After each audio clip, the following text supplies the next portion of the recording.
Hi all, and welcome to another week of an evening with Thomas, and our guest this afternoon is Janet Elliott. She's been followed us through the various groups, Cosmic Voice, Freedom Reigns, etc. And we look forward to hearing her story today, and here's her first song, What About Us?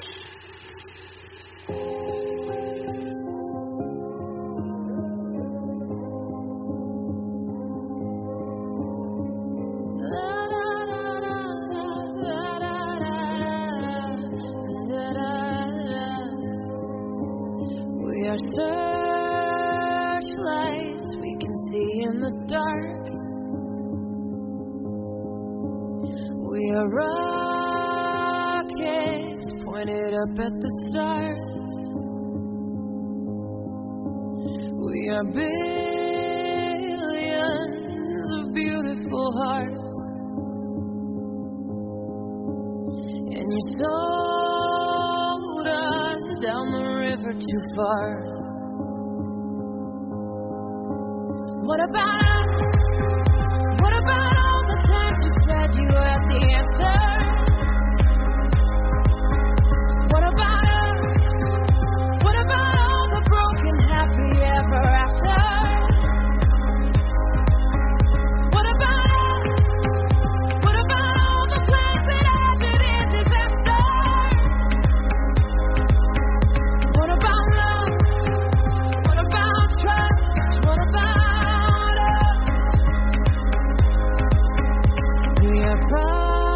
problems that want to be solved?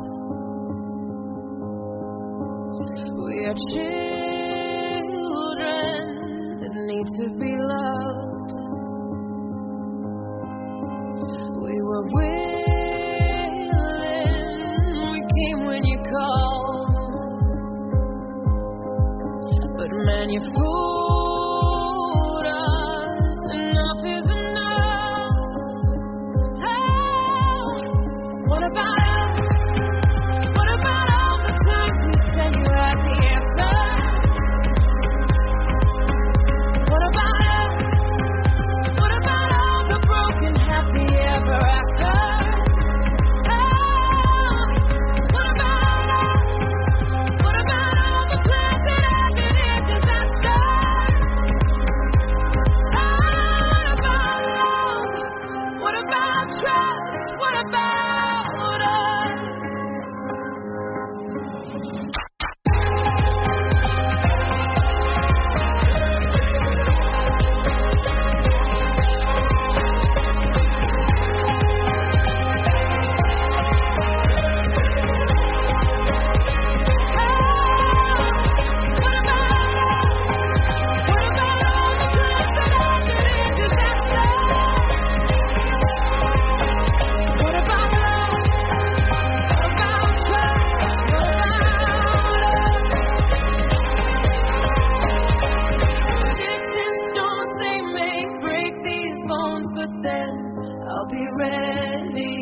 are you ready? It's the start of us waking up. Come on, are you ready? I'll be ready. I don't want control, I want to let go. Are you ready? I'll be ready. Now it's time to let them know. Are you ready? What about us? What about all the times you said you had the answer? So what about us? What about all the broken happy ever after?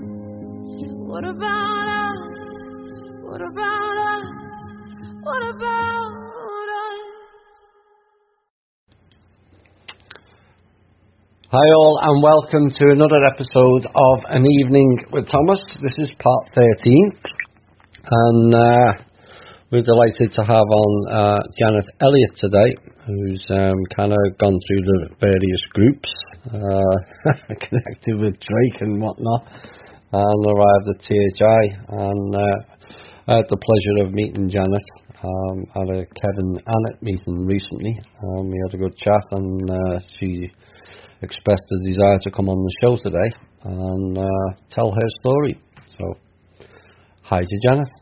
Hi, Janet. Hi, Tom. Yeah, hi, Thomas. How are you? I'm doing fine. How are you, anyway? I'm doing good. I've had a pretty relaxing weekend. I have a kind of a crazy, hectic schedule during the week with my job, so the weekends I try to keep pretty mellow, and I live by myself, so I have control over that, so I can kind of just relax, do things I need to do around the house or whatever, but I have a lot of downtime on the weekends for myself just to stay in balance and do a lot of reflecting and just working on myself, so that's what I've been doing this weekend. Yes, I know that we're going to cover lots of aspects of that today. The self is the most important thing, because it also, by fixing the self, it actually helps others. And we'll get into that as your story unfolds. So it's I've noticed your name in you're in Cosmic Voices in Freedom Reigns. How far does your reign go back? And how did you arrive at THI? Yeah, well, gosh, I don't remember. I think it's been about. You've had THI now for about a year and a half? Yes. Is that right? Yes.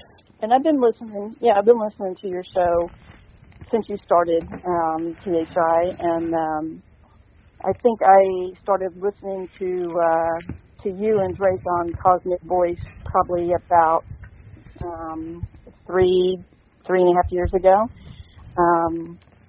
and I don't even remember how I came across Cosmic Voice. To be honest with you, I don't remember how I came across that show, but really this kind of part of my journey in terms of my spirituality is, and my understanding about spirituality really just kind of started for me about 4 years ago. Through my whole life, I've always been somebody who has been very interested in spirituality, but looked at that through the eyes of religion, as most people do, I suppose, and about 4 years ago, I just, for whatever reason, felt the need to turn off my television. I was just tired of listening to stuff on TV and coming home and spending hours, in the evening after work, just vegging out in front of the TV, and I really got tired of paying the cable bill. So I just decided one day to just, as an experiment, turn the TV off for a month and see how I do, and I've never looked back. It's really been a great decision in my life to do that, because it opened up a lot of time for me to look at myself and to become connected with myself. And through that, when I was just wanting something to do and trying to just kind of kill time, I would get on the internet and look at different things. And I've always been a very curious person, and being somebody that's always been spiritually minded, I definitely gravitated towards things that I came across that were spiritual. And I think that's how I came across the Cosmic Voice group. Yeah. I can't remember for certain, but so I started listening to you when you were on the show with Drake, and then when you left that show and started your own group, I followed you because I got, stuff out of what you said, and I still listen to Drake. Yeah. He's kind of, I don't know, he's changed somewhat, and he seems to, I think, kind of repeat a lot of the same things, but Old habits die hard, as they say. Yeah, sure. And I'll be honest with you, Tommy. When I first started listening to your show, I didn't get a lot of what you said, and yep. No, that's fine. Guess that was just, I guess that's where I was at in my understanding and level of awareness, and for whatever reason, I hung in there and I kept listening. Something kept compelling me to just continue to listen, and it's really been a catalyst for me, I guess, in a lot of ways. In terms of my own growth, because you do emphasize with everybody that we need to learn to trust ourselves and our own instincts.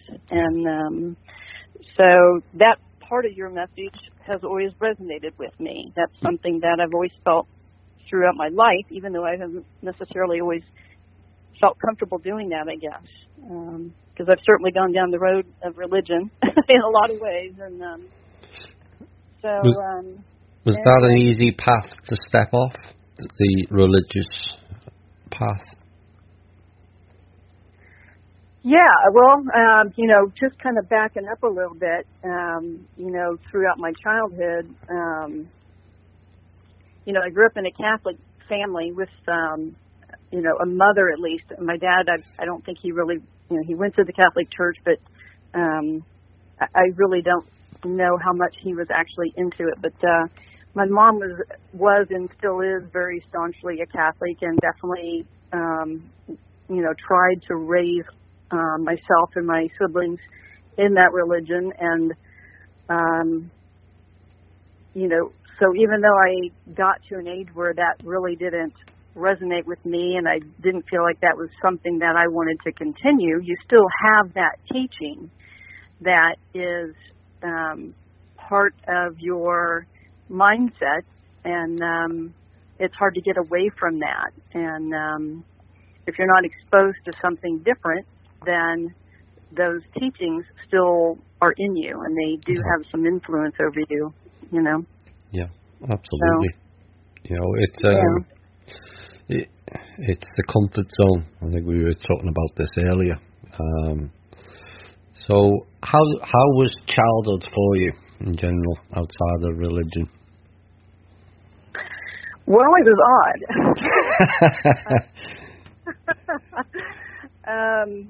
That's the best way to describe it. So just kind of, I'm trying to figure out where to start. Growing up was just an odd experience for me.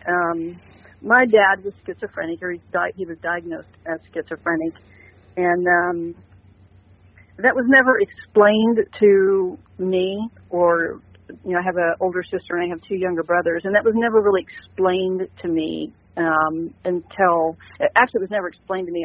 I was told later in life, probably around the time I became a teenager, that he was schizophrenic. And, growing up, I didn't know that my dad was different than other dads. And, and I also, I didn't have a lot of contact with him, or at least I don't think I did. My childhood is really very, I have very few memories of my childhood, and very few memories of my dad. And I do know that, growing up, a lot of the interaction I had with my dad was, he would go to the VA. I grew up in Kansas and lived not too far from Leavenworth, and there's a VA in Leavenworth. And I remember most of my memories are going to visit him at the VA, although I don't have clear memories of seeing him there. What I remember when I, think back on that period of time in my life is I remember what the grounds look like there, and I remember we used to go feed the ducks at a pond that was on the VA, but I don't really have clear memories of him for the most part. And I do remember things that I felt.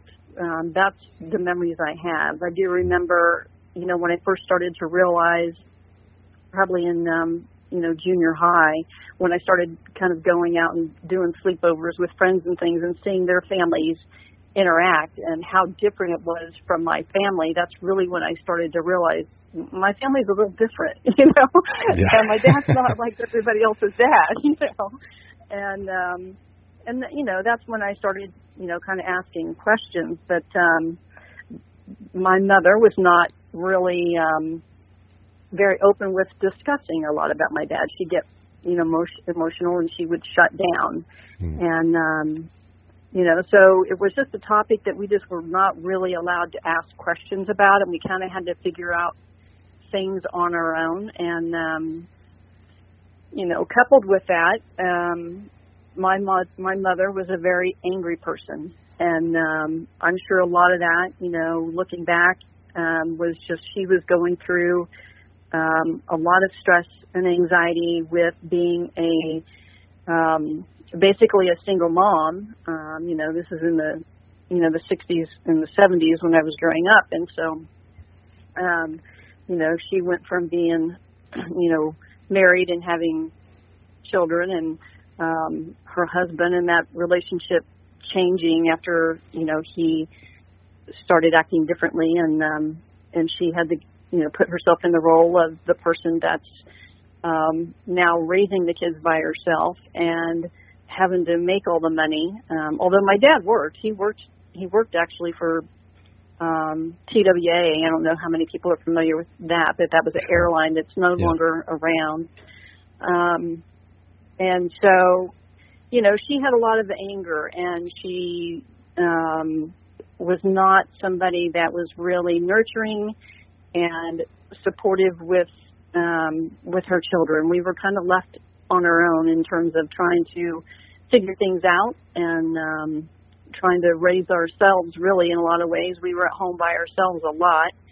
And I grew up in a very small town, I guess, thankfully, because it was safe there. And even though we were not supervised a lot, nothing bad ever came of that, you know.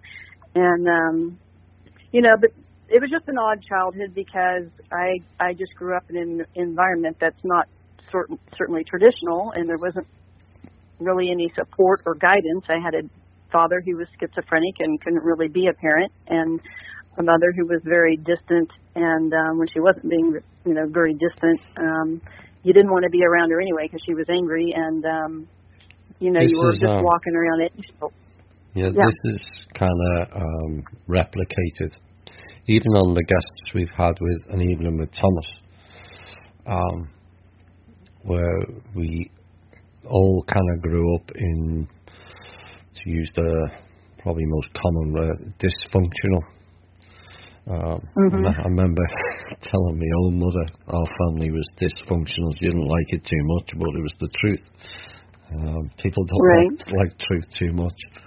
And it's a common theme, and even speaking to people outside of THI, and I remember listening to some of the speakers in Awake and Aware in 2011, all saying the same thing. They had parents who were dysfunctional, some violent, some abusive, mentally and physically, or parents that were away and didn't pay the child any attention. That's tough as a child. I know that, and you'll have experienced that.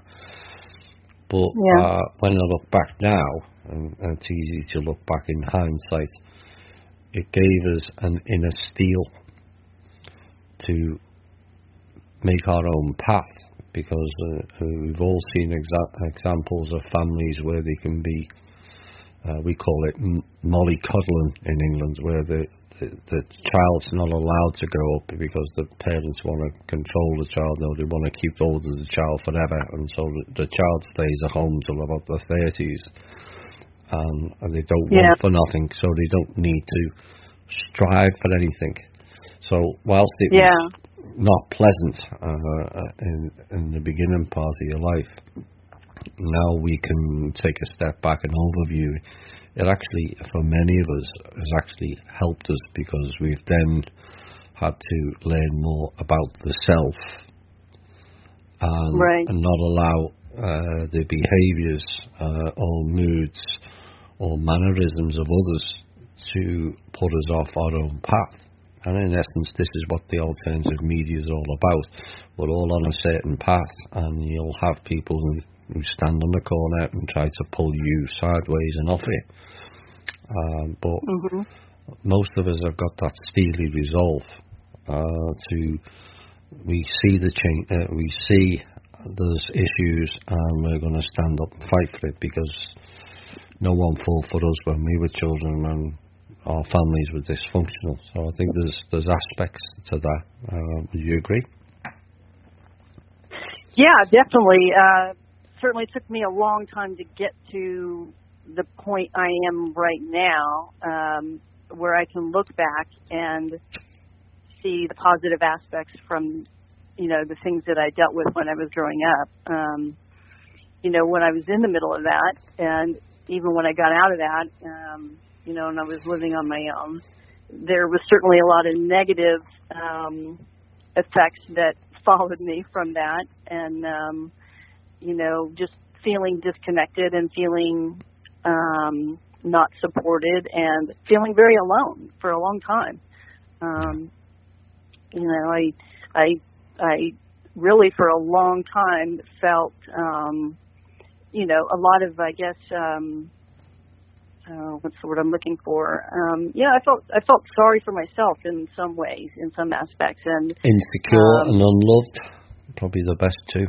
Oh, yeah, absolutely insecure and certainly not loved. I never felt that growing up, and for a period of time in my life, I was very suicidal and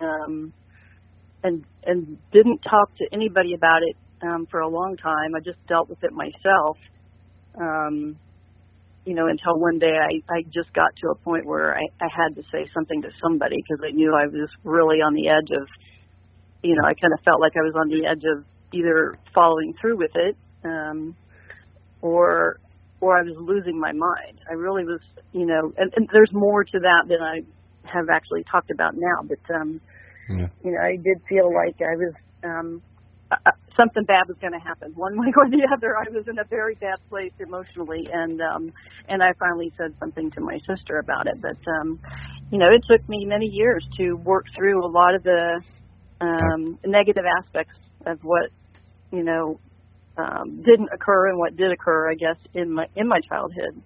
So I can look back now for sure and see how it made me a stronger person, and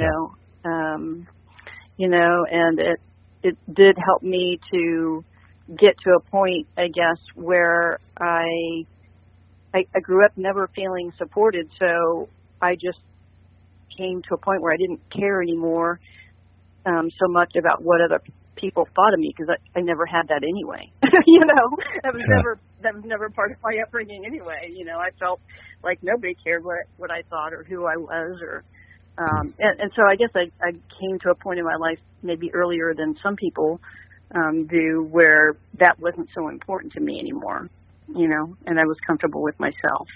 Yeah, it's all about, when we speak of it often, when I first started mentioning it, because I knew that this period of time would be prevalent. Mentioned it for the first time pointedly back in May of 2015.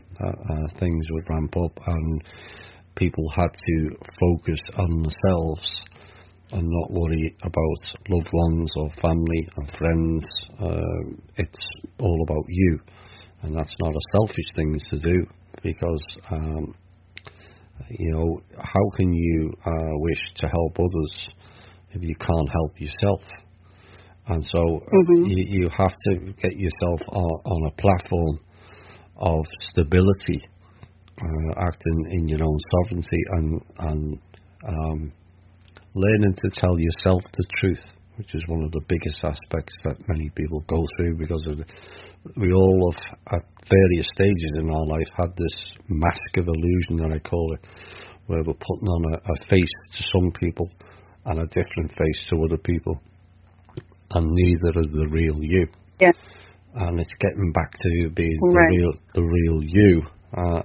That's the key aspect of spirituality. It's not about anybody else. It's only about you and your soul growth And only when you are able to go through it, you in essence then become the shaman, or the way shower, as I like to say, and be the example for others. So, it's another lesson where the dark aspect of life has taught us to stand in the light.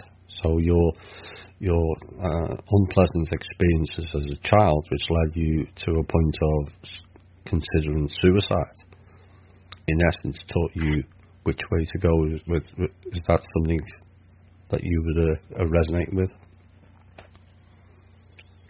Can you say that again, maybe in a little bit different way? I'm not exactly Well, sure basically, what I was trying to get across is you were coming from you felt there was dark aspects.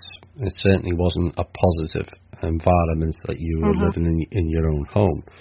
And we all use these terms as good and evil, dark and light, but it was a dark lesson rather than a light lesson, in essence, from your childhood, that led you to the point of where you were at in your life, where you decided, I'm not too sure whether I want to live this life or not. But it's another hurdle. Basically, what you've done, you've reached your plateau, and you either go one way or the other. In essence, it was a dark lesson, and this is kind of where we... Yeah, that makes sense. There were other things that got me to that point. Where I was feeling suicidal. When I was, I went to college, and I stayed, for the first year I stayed in a dorm and had a roommate, and she started having some change with her, a couple of things going on, but her mom in the meantime had taken her to the doctor and had her checked out really well, and they couldn't find anything wrong with her. And the beginning of my sophomore year, I got a call from Times, and still noticed that there were some difference with that father. And I remember I was in the living room when I got this phone call, and my mom was there, and I think there was a couple of my siblings there. I don't remember exactly who. And I got a phone call from my roommate's mother, and she told me that that my roommate had passed away.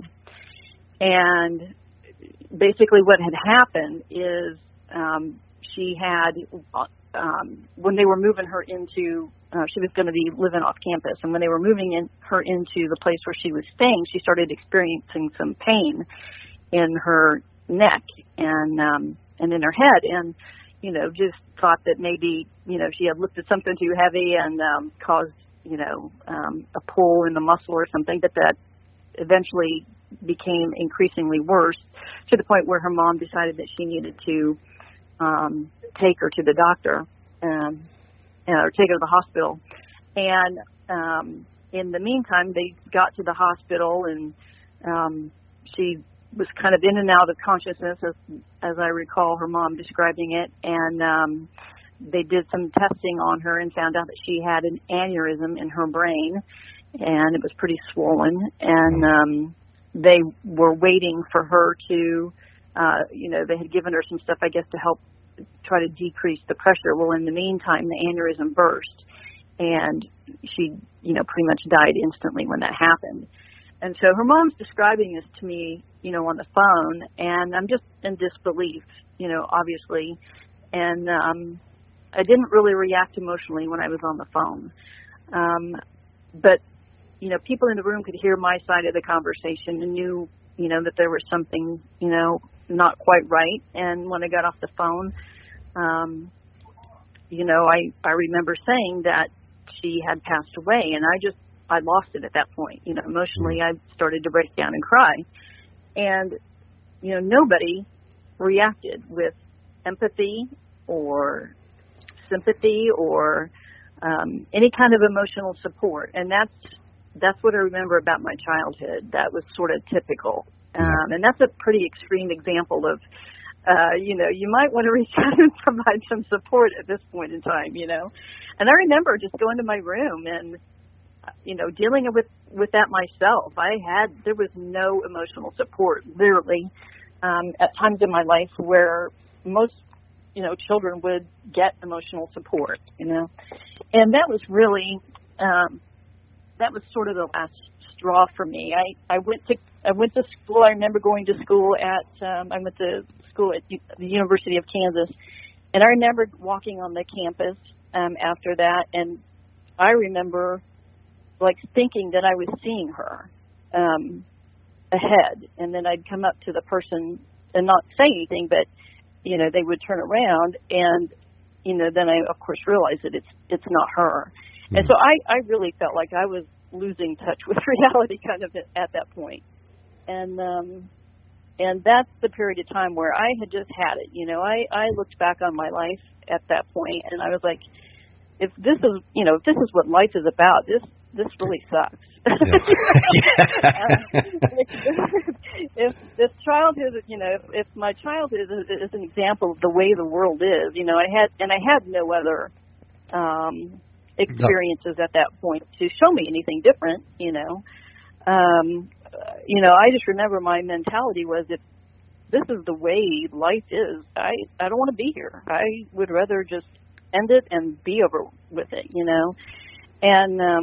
And thank God I had a Catholic upbringing, because I was really afraid that if I did off myself, that I would probably go to hell. And really, to be honest, that's, I think, the only thing that kept me from following through and ending my life at that point is the fear of, well, if this is this bad, I just what's on the other side? Don't want to go to work. Yeah. Yeah. I end this life, and all I meet is politicians and lawyers and military people on the other. Yeah. Well, I wasn't even thinking about politics at that point. I was consumed with my own stuff. But that's really the only thing that kept me from doing it. I literally every day thought about ways to kill myself. It was a constant thought in my mind, and that went on for several months before I actually even said anything to anybody. And I just constantly was in this struggle with myself of, if I kill myself, it could get worse. I don't want that. And so I just was trying to get it out every day and get myself through a very deep, dark period of time, and a place that I was very depressed and had no support and really nobody I could talk to. And I don't remember what exactly took place, but for some reason, I eventually did reach out to my sister, who I don't really have that close of a relationship with. We're very different from each other. It's not that we don't get along; we're just very different, and so we don't really connect real well. But she had started going to a church, and I had always felt drawn spiritually, had always felt like there is something bigger than me. I don't really relate to the whole Catholic teaching, but I always had an awareness or a belief that there is something bigger than me. And so I thought, I got to talk to somebody. I'll talk to my sister. And, and so I told her, what was going on. And she, as a result of that conversation, invited me to come to her church. And I did that. And it was a little not Catholic, but a little Christian church. And so I started going to, her church, and I did get to meet some people there that were supportive. I didn't really tell them what was going on with me, but I was forming relationships for the first time, I felt like, with people that really did care about me and were interested in me. And that kind of helped a little bit to kind of lift me out slowly of that depressive, really dark place in my life. And, I also, through that whole experience, that really was I guess in some ways it was another step towards becoming more spiritually interested and focused. And, I went through the whole, in this church, went through the whole salvation experience where you get baptized and you make a proclamation, in front of the congregation that, you, I guess, are going to live your life for Jesus, that kind of thing. And, I did all that. I was very engaged in that. And I ended up quitting college at that point, and I ended up going into Bible college. I felt like, I wanted to do something that was really helpful to people, and then I wanted it to be spiritually based.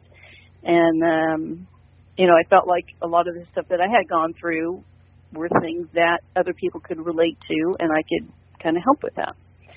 And so I ended up going to a Bible college and learned a lot, certainly learned a lot there. It was a Baptist-based college, and I got through with college, and, just even during the course of that, I kind of started noticing some things that I didn't necessarily agree with that really showed me that, religion is a business. And, as a part of this particular Bible college, they had a youth ministry. And, they kind of were prepping people who were in the college to work in that youth ministry. But what I noticed is they were selecting people that looked a certain way. And they were deliberately selecting people to work there that had certain kinds of personalities that people were drawn to, if that kind of makes sense. Yeah. And it wasn't really based on your knowledge or your genuine desire to help people. It was who's going to pull more people into our business. People, who's going to attract more people to this business of religion. And I could see that. And that was disappointing to me, that there was a business aspect involved, and it wasn't just about the spiritual thing, it wasn't about just the spirituality and wanting to help people. And I ended up going to, through that, I met a gentleman who was starting his own ministry in the inner city in Kansas City, Missouri. And the inner city in Kansas City, Missouri is, at least at the time, probably one of the worst in the nation. And I worked there for about 4 years, and I would say it was probably one of the most meaningful times in my life. I actually moved to the inner city, being this small town Kansas girl that grew up in a town of, I think, less than 2,000 people. I'm not sure what the population was when I was growing up, but it wasn't a lot. And, moved there in the inner city in Kansas City, Missouri, where there's a lot of noise and a lot of gunshots and, a lot of different cultures that I had not been exposed to in my small town. And I found it very, very stimulating. It wasn't, something that I was afraid of. And I worked there for about 4 years. And, the ministry ended up not taking off real well for whatever reason.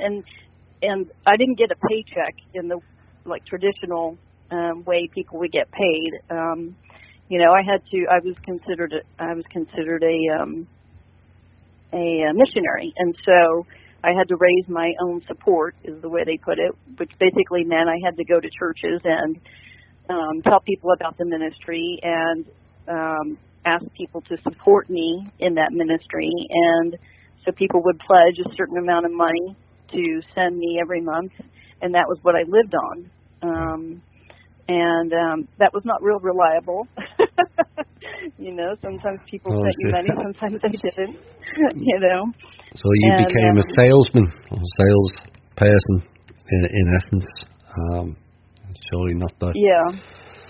It's easy to look back now and think, why did they do that? But, it's all part of the learning curve at the end of the day. Yeah, certainly, the responsibility of earning your income is all placed on your own shoulders. And the benefit of what you do, helps the business to grow, so to speak. So definitely that, again, was a business. And I'm not saying that they weren't doing anything that was helpful to the youth in the inner city. I think that they definitely did some good things. But again, it was just another level of awareness for me about spirituality mixed with religion and what the difference is, and that there is a difference. And, from that point in my life, I ended up, because I couldn't rely on what was coming in financially for me. I had to finally just make the choice of doing something that I could rely on an income, Yeah.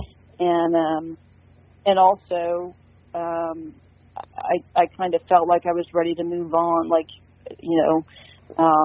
this religion thing, it's just not what I expected, I guess, in terms of spiritual understanding, teaching me about spiritual things and questions that I had.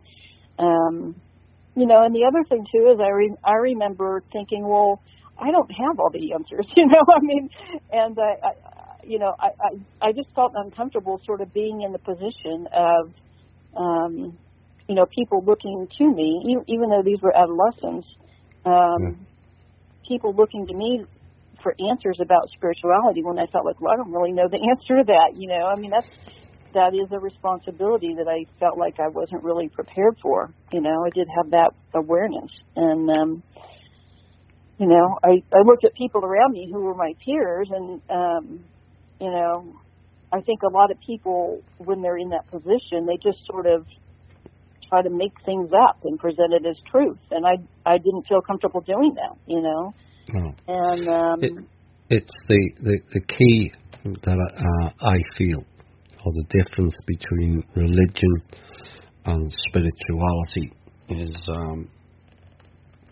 one projects out to a higher source, someone above them, and spirituality projects in and finds out that the highest source is you. Mm-hmm. Because there is no one, from my perspective, there is no one higher than you. That higher, that you said earlier, I've always felt there was something higher than me. Well, the key to finding out spirituality is that higher thing you think is somebody else is actually the multi-dimensional aspects of your higher self. Mm-hmm. And it's about, spirituality is about pulling that perceived higher, someone better than you, out of the ether and back into your sphere of influence. Inner, not projecting out. Mm-hmm. Religion's about projecting out, apart from the other things in the control system. Everything goes out and away from you. So you're giving your life force away to something or someone else. Well, we're not able to do that. Yeah, and I certainly didn't have the level of understanding about that then that I do now. But I do remember, as a result of, I finally went through a period of time where I was I gave up on the Baptist religion. I was like, well, that's not for me either. They might know some things, but they certainly don't have all the answers. I went through a period of time, a number of years where I was just out searching, looking for answers to the questions that I had. And I went to Pentecostal churches. I spoke with Mormons. I spoke with Jehovah's Witnesses. I went to a couple of places that it turned out were cults. I didn't know that at the time, but I figured it out pretty quickly. My conclusion was, well, these people don't really have the answers either. Like I could tell eventually, they don't have the answers either, and they are systems. They are control systems, and they are, they are businesses. And so the bottom line really for them is making money. It's not about spiritual growth. And that eventually, turned me off to going to any kind of church and to stop looking for anything outside of myself. And, for whatever reason, I did have that awareness. And I don't know, why that's the case for me. I have people in my family right now. My mom is still a very devoted Catholic and would swear by Catholicism despite many of the scandals that have been very openly displayed in the news. And, my sister's still very much into her Christian beliefs and very, grounded in that from her perspective, I guess, and wouldn't consider my perspective, my perspective on what spirituality is. She might politely listen to it, but she wouldn't have an open mind to consider it as something that might be valid, And so, I don't know, that's always been interesting to me that there are some people who live their whole life and are content with what they're being taught in their religion and don't ever go beyond that, don't think beyond that. And then there's others of us who can identify and see that there was a difference between religion and spirituality and eventually get to a place where they're comfortable not participating in that programming and the guilt that goes along with it sometimes. People look at you and, ask you, if you went to church last Sunday. And, there's guilt that goes along with that a lot of times. That is part of the programming to keep people in it, Well, you mentioned earlier about proclamation. And again, it's another word spell, magic that they use. An influence of claim. And basically it's to cry or call out.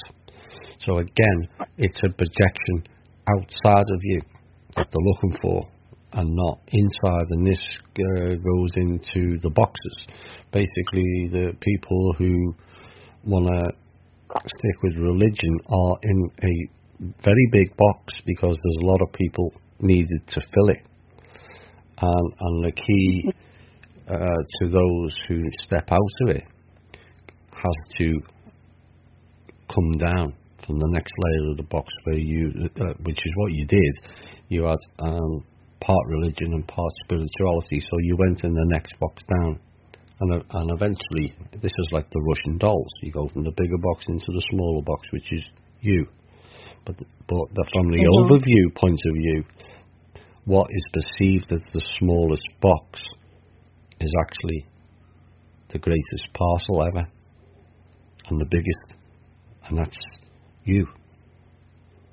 And that's what religion takes away from you, is your own self-importance, that something is always better, the bishop or the cardinal or this. The idea of any where you're having a system of class where you have peers above you in a so-called religion is ridiculous in itself, because again it's all about power and elements of control, and there's always someone ahead of you. Well, actually there isn't. You reverse it all back, it's you. So you've done well on your journey. Yes, you've had bumpy roads, and we've all had bumpy roads, but you managed to come through that. And the mental illness, have you touched everything you want over that, or there's some more you wanted to go into? Yeah, actually there is more I'd like to go into about that. It's another, just an interesting kind of paradox almost, like for me, I guess, because I actually have a master's in counseling, and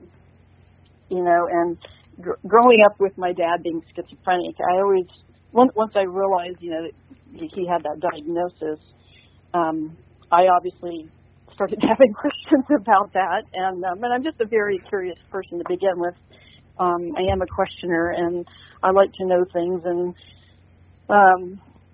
so, part of me, I think, becoming, getting a master's degree in counseling was me trying to figure things out about my dad, trying to come to some level of understanding about that, as well as myself and just things that I've gone through, in my life. But, over the years,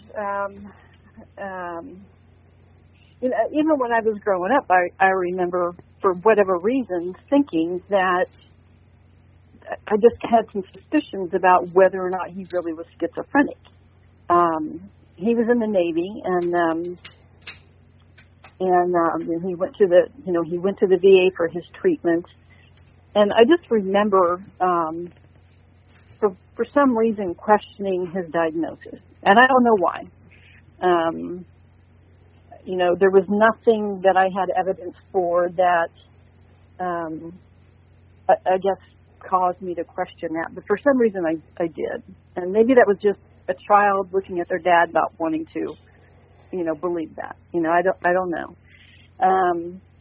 And so, I always wanted to help. I always wanted to kind of figure out. I wanted to get to a point in my life where I could do something to help my dad, because I felt like whatever they're doing, it's not changing him. It's not helping him to live his life. And they weren't getting to the root cause. They were treating the surface wounds, but not getting to the root cause, which is a common theme in medicine these days. For sure, yes. And he ended up dying when I was 15, and so I never, did get to a point in my life where I felt like I had a level of understanding or knowledge enough, that I could do anything to kind of try to figure out what was really going on with him. But I wonder now, just based on things that I've learned through your show, I think, and just other research that I've done. I know the military did a lot of experimenting, and what I do know, the little bit of knowledge that I have about my dad is he, from what my mom has told me, she didn't notice any symptoms about him being different when they met and then when they first got married. And he was about 15 to 18 years older than my mom. So, he was, I think in his mid-30s when they met. Yeah. So that's very unusual for somebody after, a certain point. Usually if somebody's schizophrenic, that shows up much earlier in life. I know that. And I think it's odd that he wasn't diagnosed with that until so late in life. And I do wonder, what went on when he was in the military with him, that maybe there was some experimentation that went on with him that changed him. And, I even just had some odd memories growing up. Now that when I look back on, I just don't know what might have been going on, And I have curiosity about that. And one of my brothers, actually, I was talking with him about this recently, and he's been doing some stuff with the family genealogy and getting some information, and I was having a conversation with him, and he actually requested my dad's VA and medical records. So we'll see if we actually get anything, first of all, if they actually do give us any records. But, if they do, it'll be interesting for me to look at that and see if there's anything in there that might indicate something, that maybe there was something going. I think your intuition kicked in. I've listened, we've been going about 3/4 of an hour now, just over.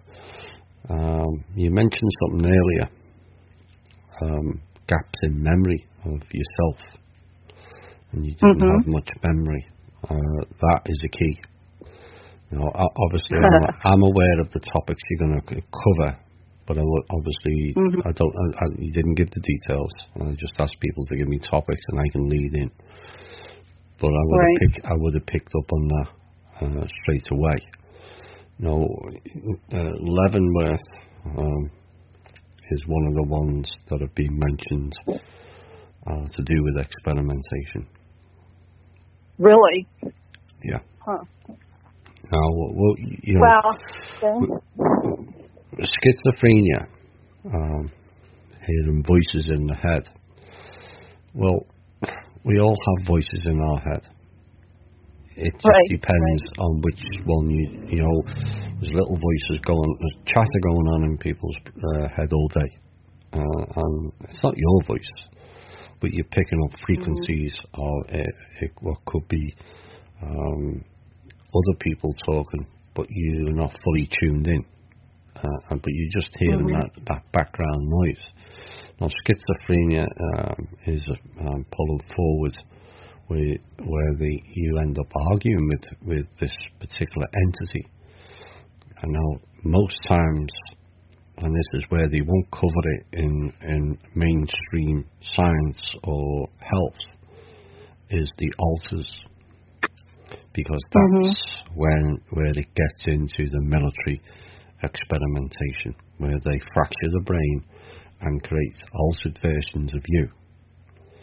And so, whenever that took place, that particular trauma, and you can create your own alters. If you had a trauma, let's use an off-the-wall example, an uncle raped the niece, you know, when you were 7. And obviously that child didn't tell anyone, so they retained that experience. And then when that child gets older and gets upset, they time travel back, and the alter comes out, and the same hurt and pain comes forward, and then that person may alter, and suddenly they're talking with a childlike voice. That's the alter coming forward, and this is where you people who have various trauma experiences, they'll go back in time to an earlier time when the trauma took place, and all the fear and the hurt and the guilt and the shame and all that of that whatever event it was comes back, and that version of you, who's generally in childhood, who's not very intellectually and spiritually grown, acts in the way of that age or at that time. Yeah. And this is what I think's happened with you. Dad, I think he's had a brain fracture where the alter has taken control. So this is where it leads it. When the alter takes control, sometimes the alter comes out when the person's in a trauma event, or they're frightened, something freaked them out. But if the alter is programmed to come out at other times, heightened stress, whatever, what if that alter is then the Manchurian candidate? See, if you're programming for a Manchurian candidate, then that alter has to be near the front. It's not a background one where it has to go through various cycles for that alter and various pressures or stresses for that alter to come forward. This one is right up front with you, so you don't know which one's which. Right. And that's a lot of the issues to do with schizophrenia. And they won't mention alters, because that then leads into the issues. They talk about that in terms of... I'm sorry, I didn't interrupt you. No, it's okay. Now they would describe that as multiple personality disorder. Yeah. That's how that's the same thing. Would be applied to somebody, gone through that. You see, you've got a load of people who went through that experimentation program. A load of kids went through it. Well, now they're all being diagnosed as multiple personality. Schizophrenia was the same thing. It's a fraction of the brain. Right. So they have to come up with a new name. Yeah. So interesting. So, well, that just opens up more questions for me.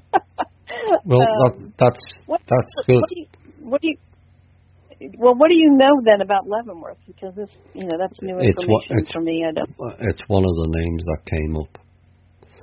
Okay. Obviously, others are familiar with Montauk, and some are less familiar with Plum Island. But there's a number of centres. Fort Worth's another one. Okay. Where some really bad, and then the worst one is probably the least known, which is Hotel California. Yeah, you've been talking about that a little bit recently, and I was not familiar with that. No, I just thought it was a song. You can check out, but you never leave. It tells you. Basically, my understanding is all the prisoners of war in Vietnam were classed then as missing in action, were actually brought back here and put in a mountain, which was known as Hotel California, and all ridiculously heinous experiments were done on those soldiers. Right. All this will come out eventually. More and more that's coming out each year. We've had a vast volume of information. It's coming out in movies. So much. The 4400, even going back 10, 12 years ago, had elements in it. The last X-Files had elements about trained children, which surprised me no end. It was the last episode of the X-Files about the children being programmed with special abilities, then going out and doing things that people think is not possible. Again, we're getting documents released from Langley and other places about experimentation done on kids, Project Talent, Hollywood. It's all about, this is what the tests are at school, testing your, what you're capable of and what you're not capable of. They're not interested in whether you're going to be intellectually clever or not. It's about, can this person be used in this, have they got a sinister trait? Because that comes out in these tests. And then they can pick the best ones out and go, well, that one's sinister, we'll use them for argument's sake for the torture program. This is what they've been doing. So the fact that you've got missing memory of your childhood, is that related to the visits on the military base? Well, yeah, I mean, that's a question actually that I've had myself, that just really I've just started to question that over the past, few months, maybe the last year at the most recent, because I've always looked back on my childhood and I don't get why I don't remember very much. There's huge gaps in my memory in my childhood, and I do also remember some really strange experiences in my childhood that I've talked to my brother, one of my brothers about, and my sister, who I know were there, at least in my recollection right now. I'll just tell you what they were. I remember sometimes waking up at night, and I shared a room with my sister, and I remember sometimes waking up at night and hearing weird noises on the back patio where our bedroom was on the back of the house, and there was a concrete patio back there. In the summertime we had our windows open, and I'm a very light sleeper, and I remember sometimes waking up and hearing what the best description I can come up with was what sounded like chains being drug across the patio, and just being, afraid of what the hell is that, And I remember sometimes also seeing lights in the window, and I, in my recollections now, the way I recall it is, my sister was aware of that at the time also, but when I talk to her now, she doesn't remember that.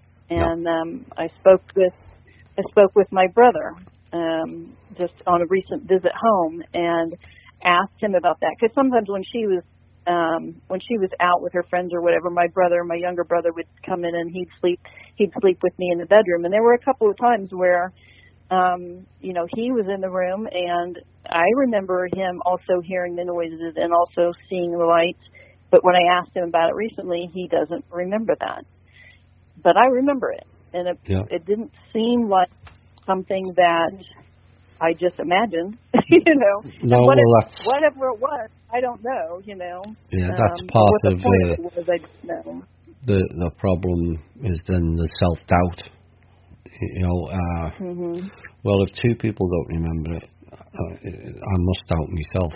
That's what a lot of what we're trying to do with THI. No, this is your truth. If people choose or have had the misfortune of having their memory wiped altogether, or they've shut it out so far deep that they can't recall it because it's uncomfortable to find out what's on the other side of that memory, then it's still your truth, regardless whether they confirm it or not.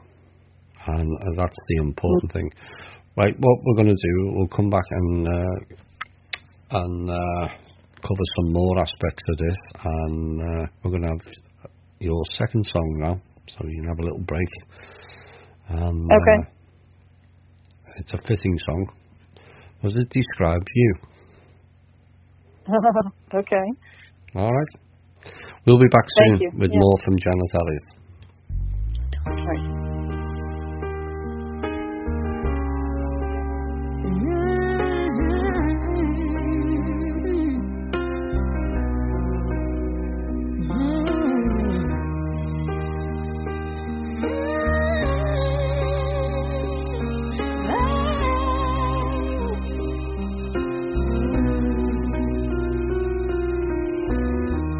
Every day is so wonderful, and suddenly it's hard to breathe. Now and then I get insecure from all the pain. I'm so ashamed.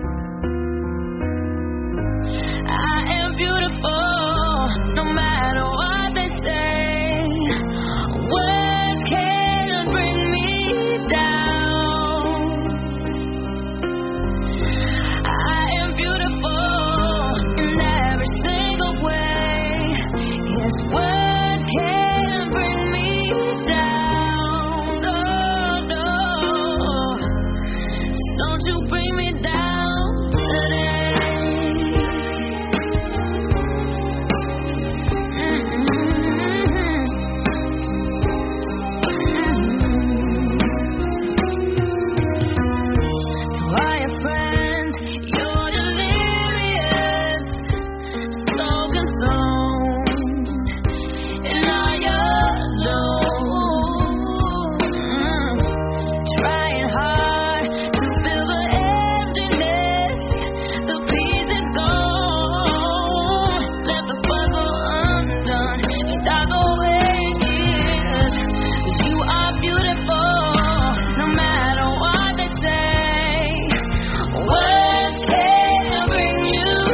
Hi all and welcome back to more from our guest today, Janet Elliott, and we've been hearing about her childhood and mental issues, and just before the music break we were discussing military experimentation.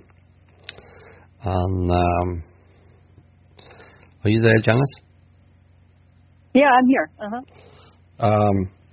Leavenworth, I just did a quick check. Leavenworth was one of the main ones. Fort Derrick was worse, but Leavenworth was also linked to the prison.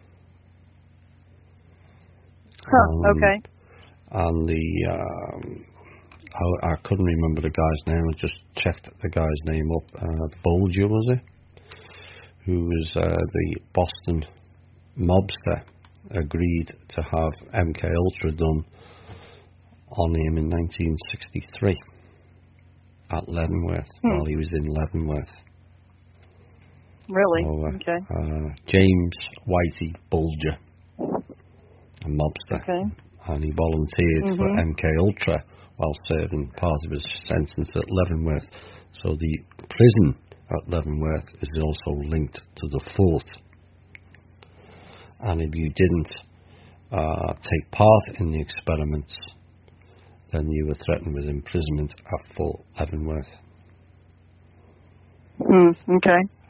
And you weren't allowed to tell any wives, parents, or doctors.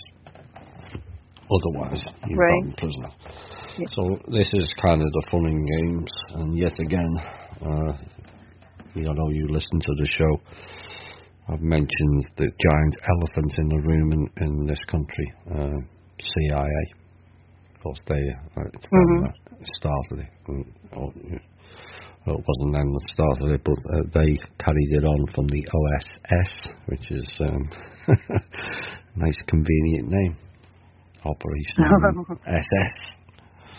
Yeah, right. So they changed the name after the war, just in case there was any reference, so they can hide their Fourth Reich and the hideousness of the German scientists who were performing all kinds of experimentation on people.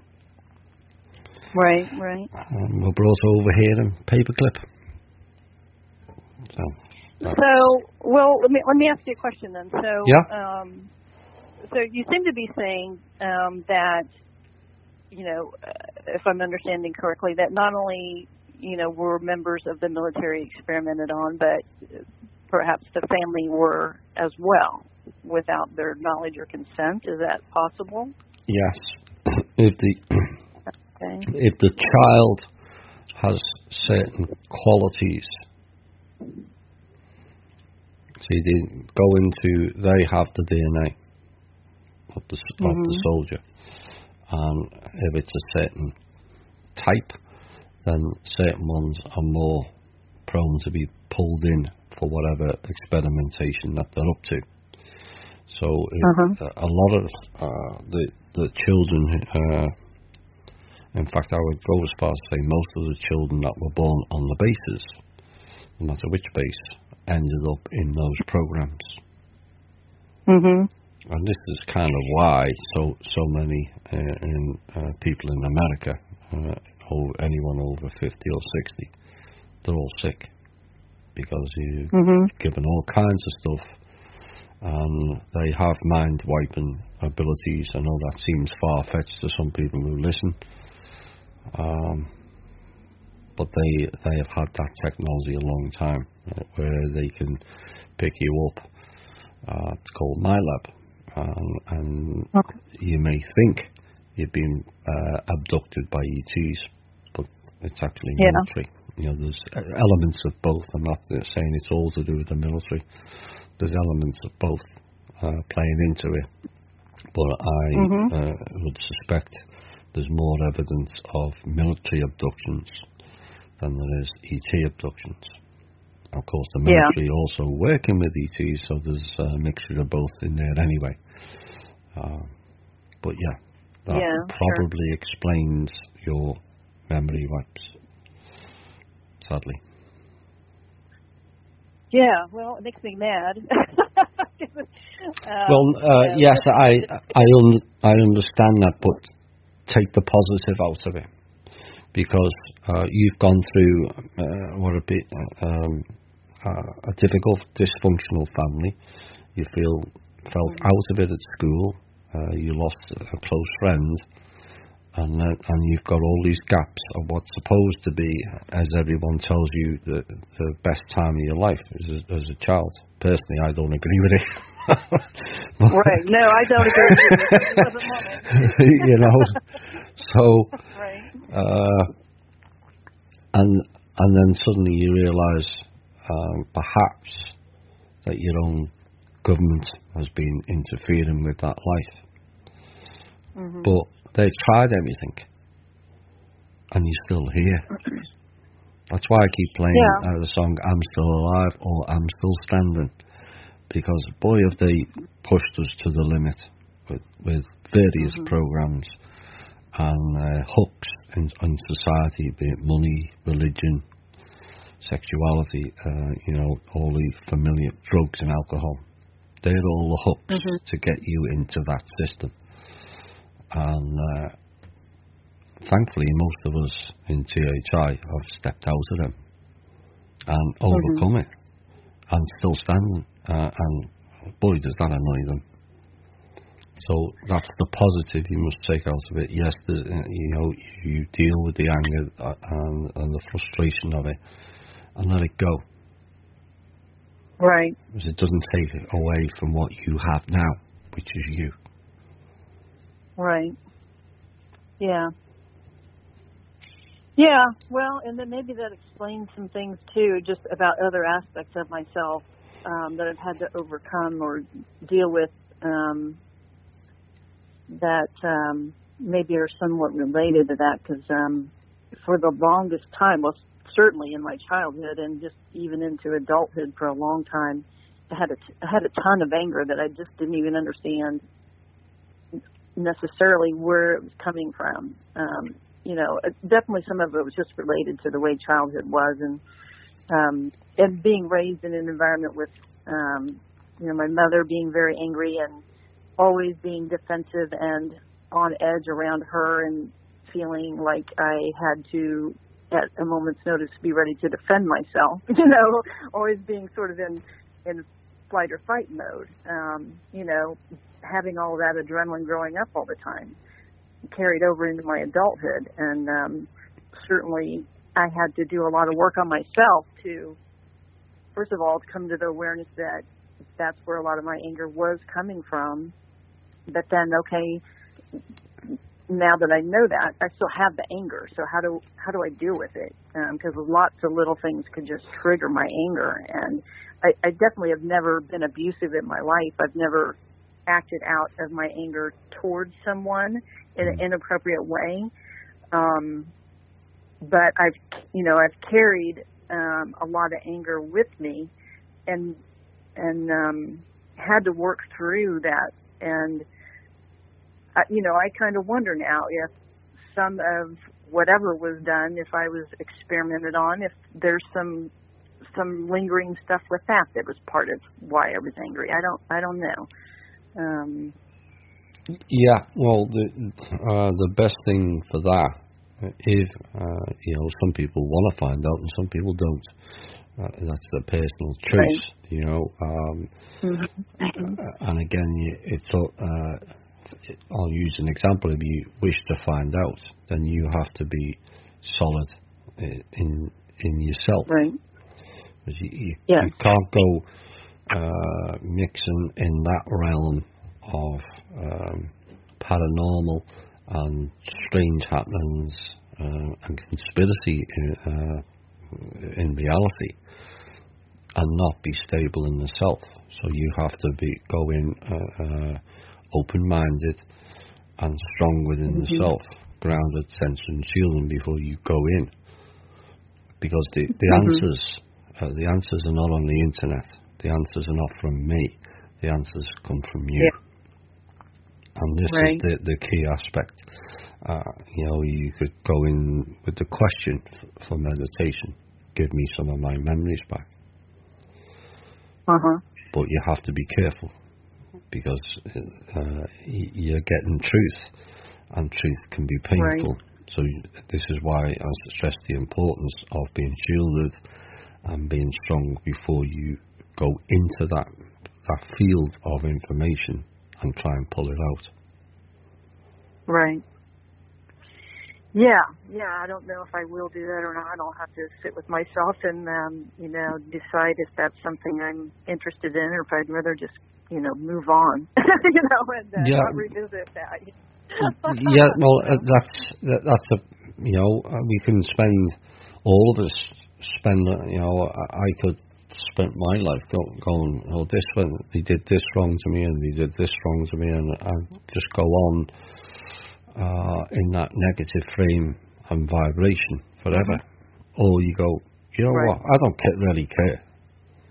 It happened, I overcame all of it, and I'm still here, and I'm still basically putting two fingers up to the establishment in society, and they don't like me, tough, and I'm not going away, until we correct and right the injustice, because that's the key word about the whole of the alternative media, injustice, and it bothers most of the people that are involved in alternative media, is we've not got justice in our own lives and in society in general. Everything's corrupt, and we want the corrupt people gone, and we want it fixed. We've had things stolen from us, and people carry on walking around oblivious and unaccountable. And people have been nasty to us, calling us nuts, and you should be locked up, etc., etc. And there's no accountability for that.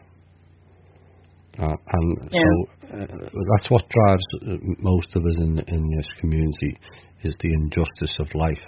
When you've had parts of your life or memory taken away. That's been stolen from you, in essence. Your father's brain has been stolen from him to suit an agenda.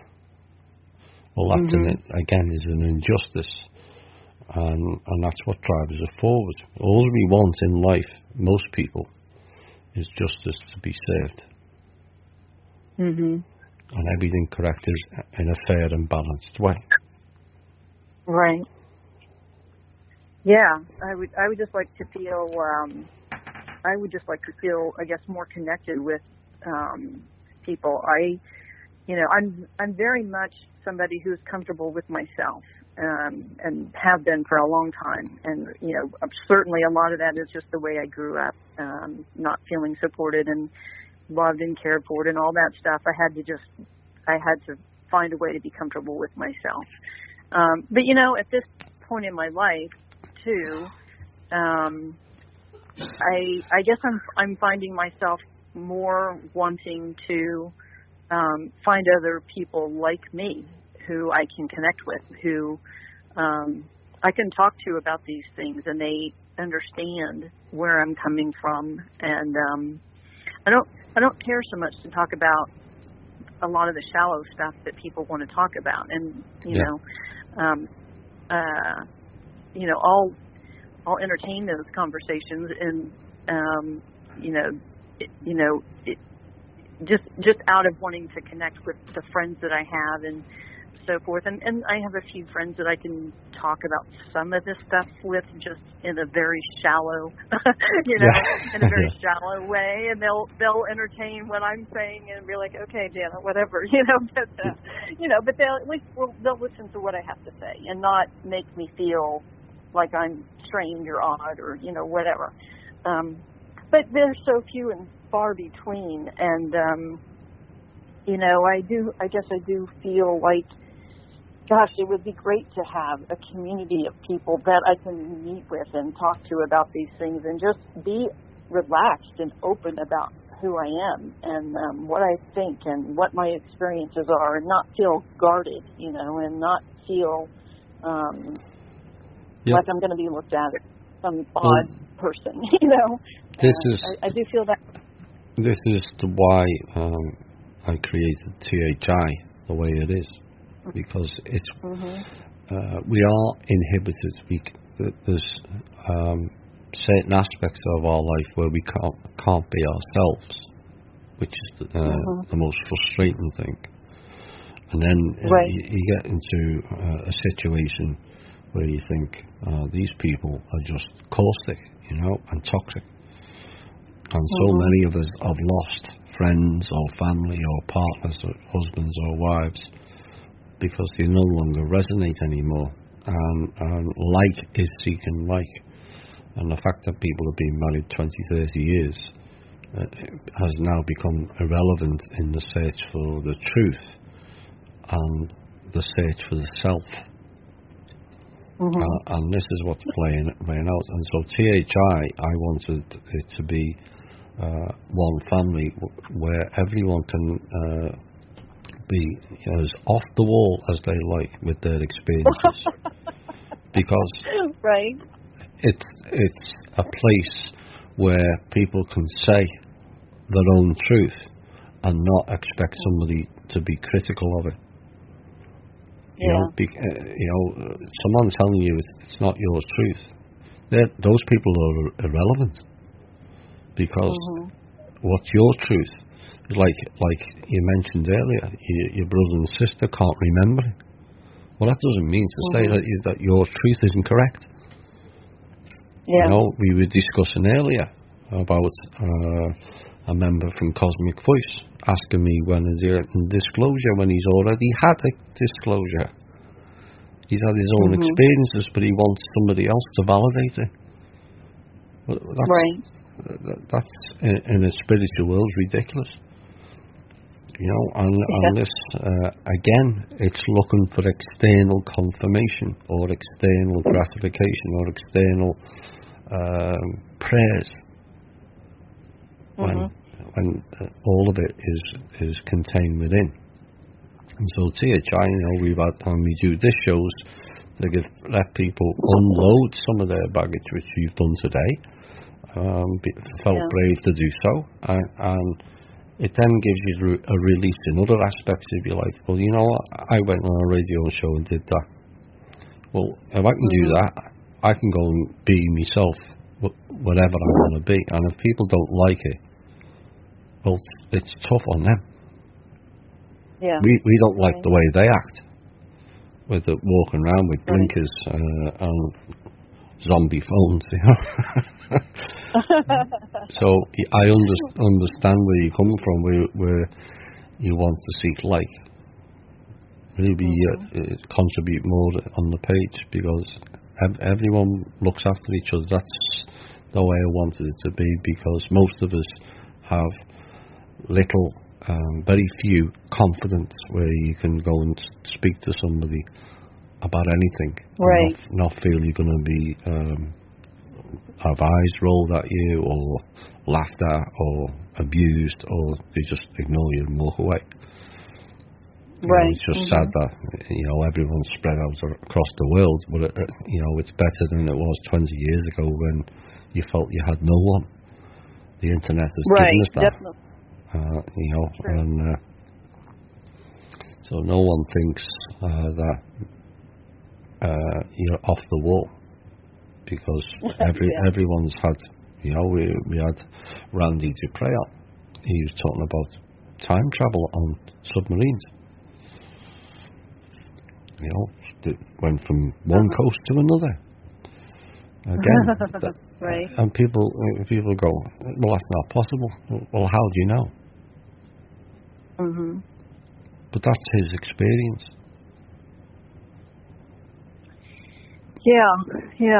So, it's definitely been a good thing for me to be aware of the group, and I do post some things sometimes, or I'll ask questions sometimes and get other people's perspective about things. But at the same time, it would be nice to have people that you could sit down with face to face. That's a different level of connection that I think probably is missing for most of us. That we would like to be able to have. Well, we had that a couple of months ago when we met, didn't we? With We did. Kevin. It was a great experience. You know, Yeah. where everyone can just be themselves. That's the most important thing in life, because we've hidden our real self behind the mask just to please the majority. Right. We shouldn't be doing that. And so that's why, why we did this show. It gives people a chance to have voice, and they're saying things. Yeah. Yes. So you've had some paranormal experiences apart from the patio incident and the lights. Any more you've gone through in this lifetime? Yeah, there's been a couple of things that have happened with me that I had an experience. This has been, I think, the first one that I recall that was really disturbing. I guess is this was when I was in Bible college, so this was when I was in my mid-20s. I came home one day from school, and I was tired, so I laid down on the couch and was going to try to take a nap, and I all of a sudden felt pressure on my chest, and the pressure just kept growing, and I felt a awareness that there was something else in the room with me. And I tried to open my eyes, and I couldn't open my eyes. And I tried to speak, and I couldn't speak, and I tried to sit up, and I couldn't sit up. And when I tried to, sit up, I felt more resistance, like something pushing me down. And I just felt a really negative energy. Now, I wouldn't have described it as energy at the time. It's a term that I would use now, but I just felt some negative presence. And I started to even thinking to myself, am I just dreaming this? And then I was like, I remember having this conversation with myself in my head, like, well, no, because I'm awake. I know that I'm awake, and the more I was doing this, the more I was aware that there is something actually occurring right now. There is some other presence in the room with me right now, and it's affecting me in a negative way, and it doesn't have good intentions, and at the time, being a Christian, the way I dealt with that was not verbally out loud, but in my own mind, I asked for help. And, when I did that, it immediately went away, whatever it was. And that experience has never left me in terms of the reality of that, that there was something in the room, and it was on me, and it didn't have good intentions. I don't know what it was intending to do, but it was a very real experience for me, and that was the first time I had some sort of experience where I knew there was something in the room that was some sort of entity that didn't have a good agenda. And, what that was at the time, I would have thought of that as like a demonic spirit. That's how I understood it. Did you get a visual on it? I didn't I didn't have any. The thing is, I kept trying to open my eyes, and I kept trying to sit up and move, and I couldn't. Sometimes you can still get a visual even though you haven't got your eyes open. Okay. No, I didn't have any sort of visual, perception, even, I guess, of what it looked like. Just the awareness that there was something there, and it was touching me and not allowing me to move, and just the feeling of that. Even now, when I talk about it, it's sort of like I just remember it was like a paralysis. I couldn't move until I spoke out in my mind and told it to leave, and asked for help getting it keeping it away from me. That's the key. You know, but some people panic. But you know, there's an old saying: "Seeing is believing." But then people see things and still don't believe it. So, right. you know, and then people believe things that they can't even see anyway. Right. Which is kind of where religion comes in many ways. Many aspects is built on faith of stories passed down. But you know, it's people can still see, even though they've got their eyes closed. Right. Some people listening will resonate with that, and some people won't. No, you have to, you know, you have to have your eyes open, otherwise you just see dark. Well, do you? If you shut your eyes and see dark, eventually you'll see pictures. So you can see. It's getting over that limitation mode again. You focusing on anything. It's like when you go into meditation. Some people will drift off into through a portal. Some people will go to another aspect of themselves on another planet or another dimension. You're still seeing it. Right. But your eyes are closed. Sure. So the key aspect is if that happens to you again, or happens to anyone who's listening to this show, is stay calm and focus on what you can see. Because you will see it. Right. You know, we've all gone through that phase. I think it's far more common than people realise, where you've got that paralysis and you can't speak and you can't feel, you can't move. And in fact, I had a similar experience the other week. I managed to make sufficient noise. I had two entities either side and I couldn't move. I had both of them by the throat, but I still couldn't move with either of them, because if I let go of one, then the other would have gone for the, but they both went for the throat, which tells me what I'm doing with my throat chakra, which is speaking out, is having an effect. That's the way I've learned and go through things now. They went for the throat, so in other words, they wanted to silence me. And this was coven games, because it was after I outed one of the covens. Okay. But I stayed calm, and then I got a visual, so then I knew what I was dealing with. Right. And so you must stay calm, and it's difficult because all your sensories are not working the way it should be. You know, wake up, move, scream, run. It's all shut down. But basically, they've frozen time, but they haven't froze the higher aspect of you, because that's still in there. The vessel's frozen, but the spirit's not, and that's why you need to go calm and go into the spirit mode.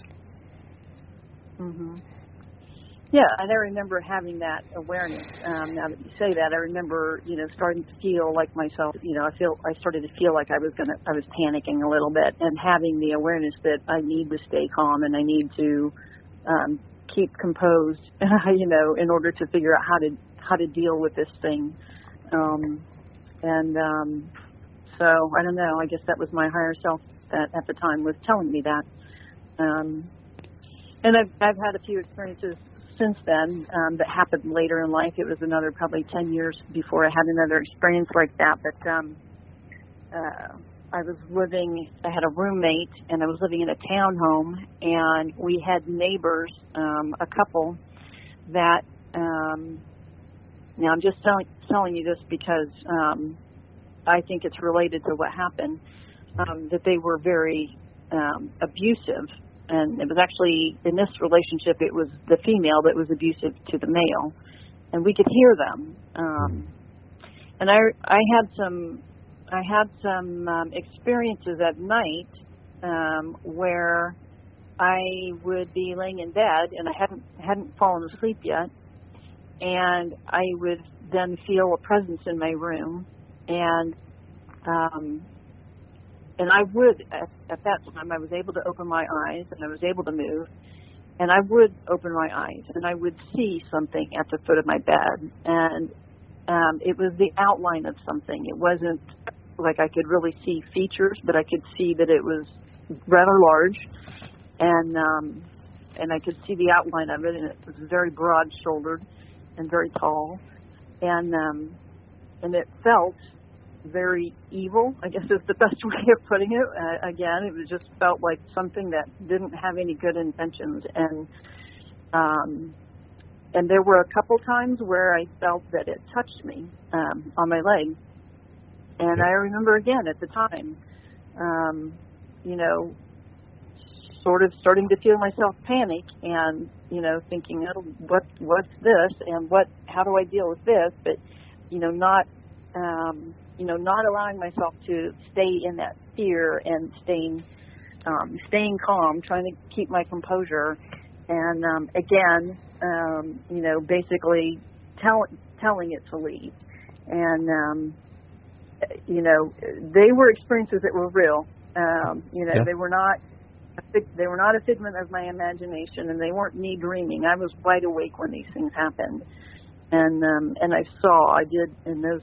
I think that happened maybe 2 or 3 times while I was there. And my impression then was that, and even now was that, it was something that was drawn to the negative energy that was going on next to us, with all the arguing and the fighting and the abuse going on. And I really just think it was just toying with me out of fun, just because it was there. And, it just was there toying with me, kind of playing games with me. That's my impression of, what was going on. Again, for the benefit of yourself or people who are listening, if this is what you experience, again, remain calm, and then immediately do your shield right across the bed, and implement it with and weaponize it. So the minute the entity enters that sphere of influence, it gets hit with whatever you weaponize it with. Now, most people, this is the common mistake, and this is important. Most people just do a dome, a half circle over themselves. You have to do the full circle, because these entities don't know walls and floors.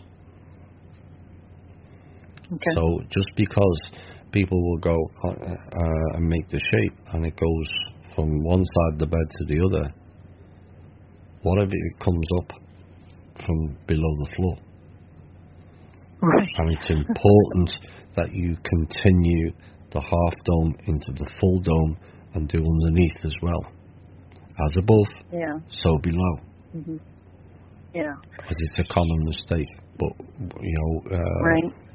It's your own choice of what goes on the outside the shield, which then gives you a warning. And then expand it so you don't want it in your place. You've got in your apartment or your house. You've got an immediate effect. And most people again will put a tent over the house, but they've left beneath, and that's so the entity is now in, because it's come from beneath.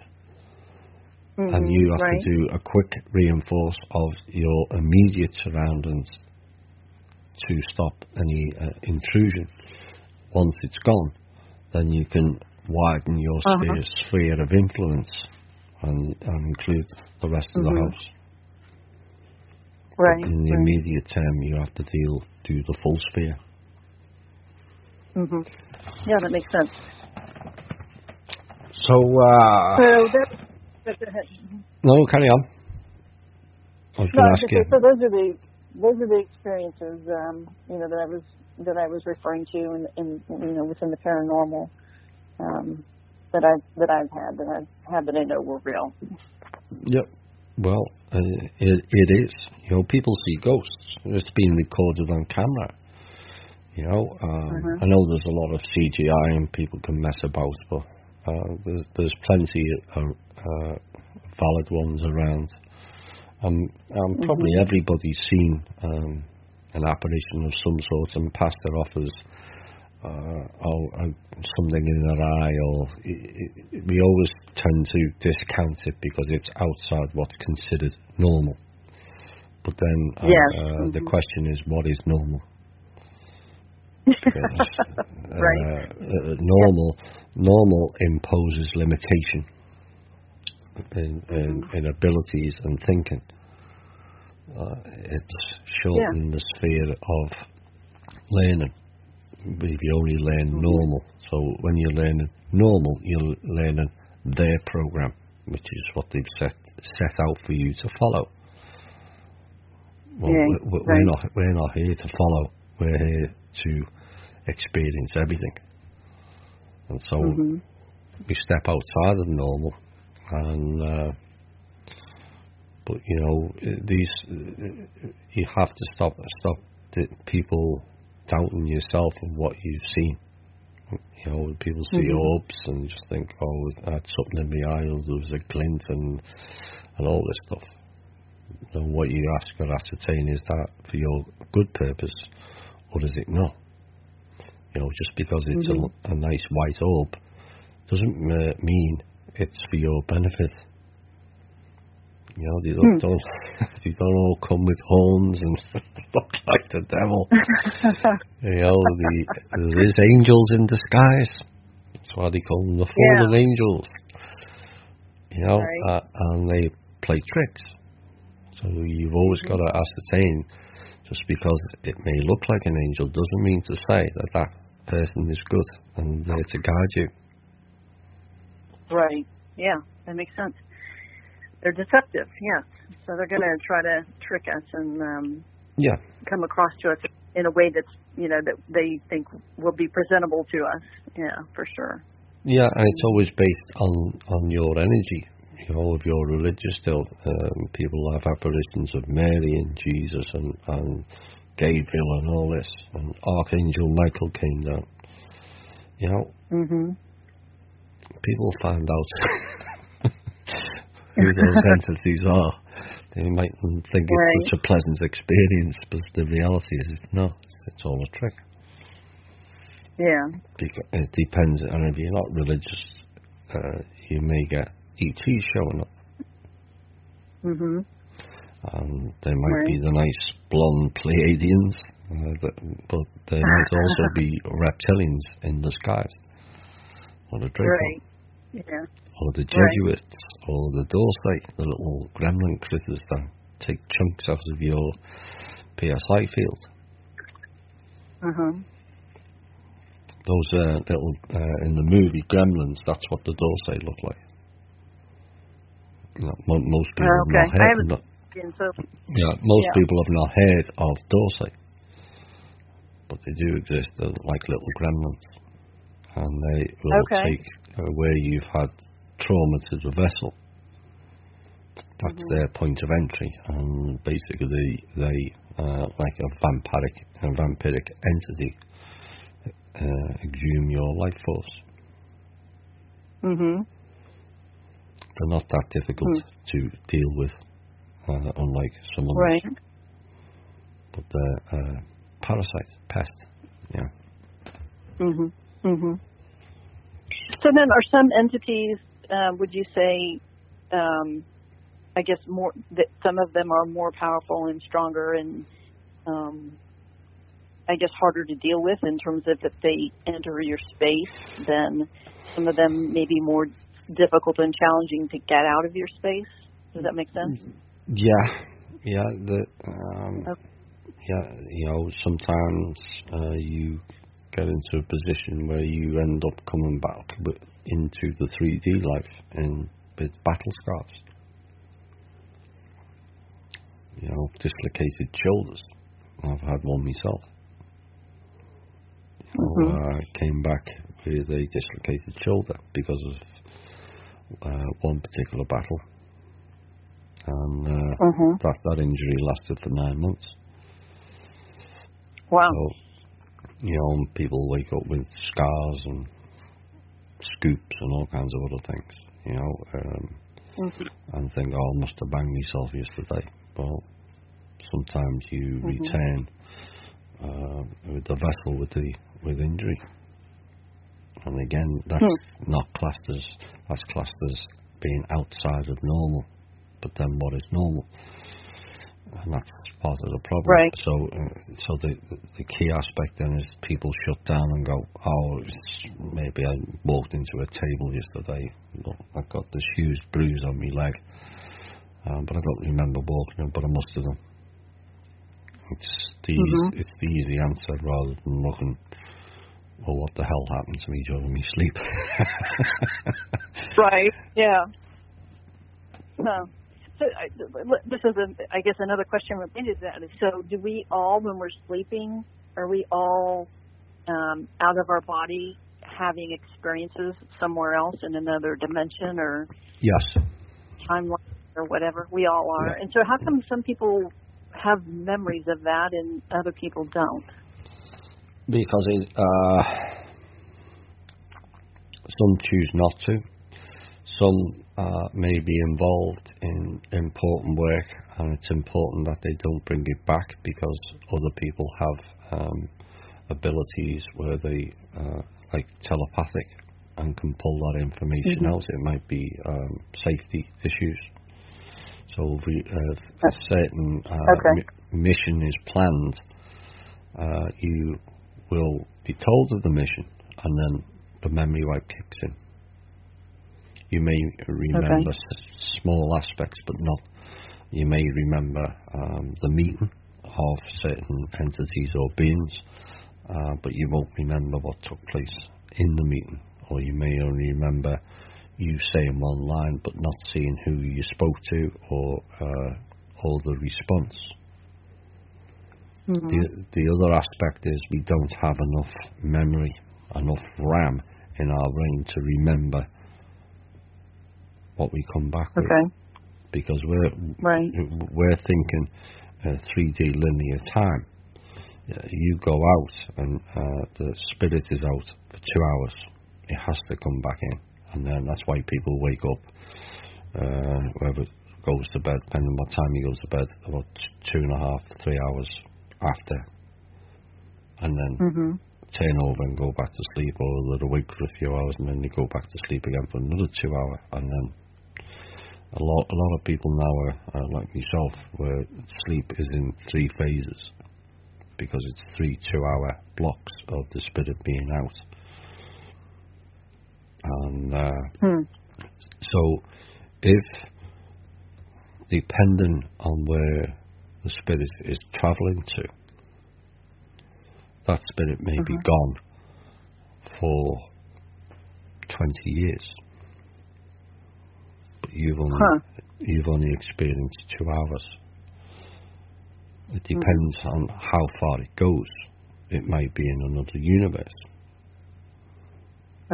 It might be in this solar system, so there's less time as we know it.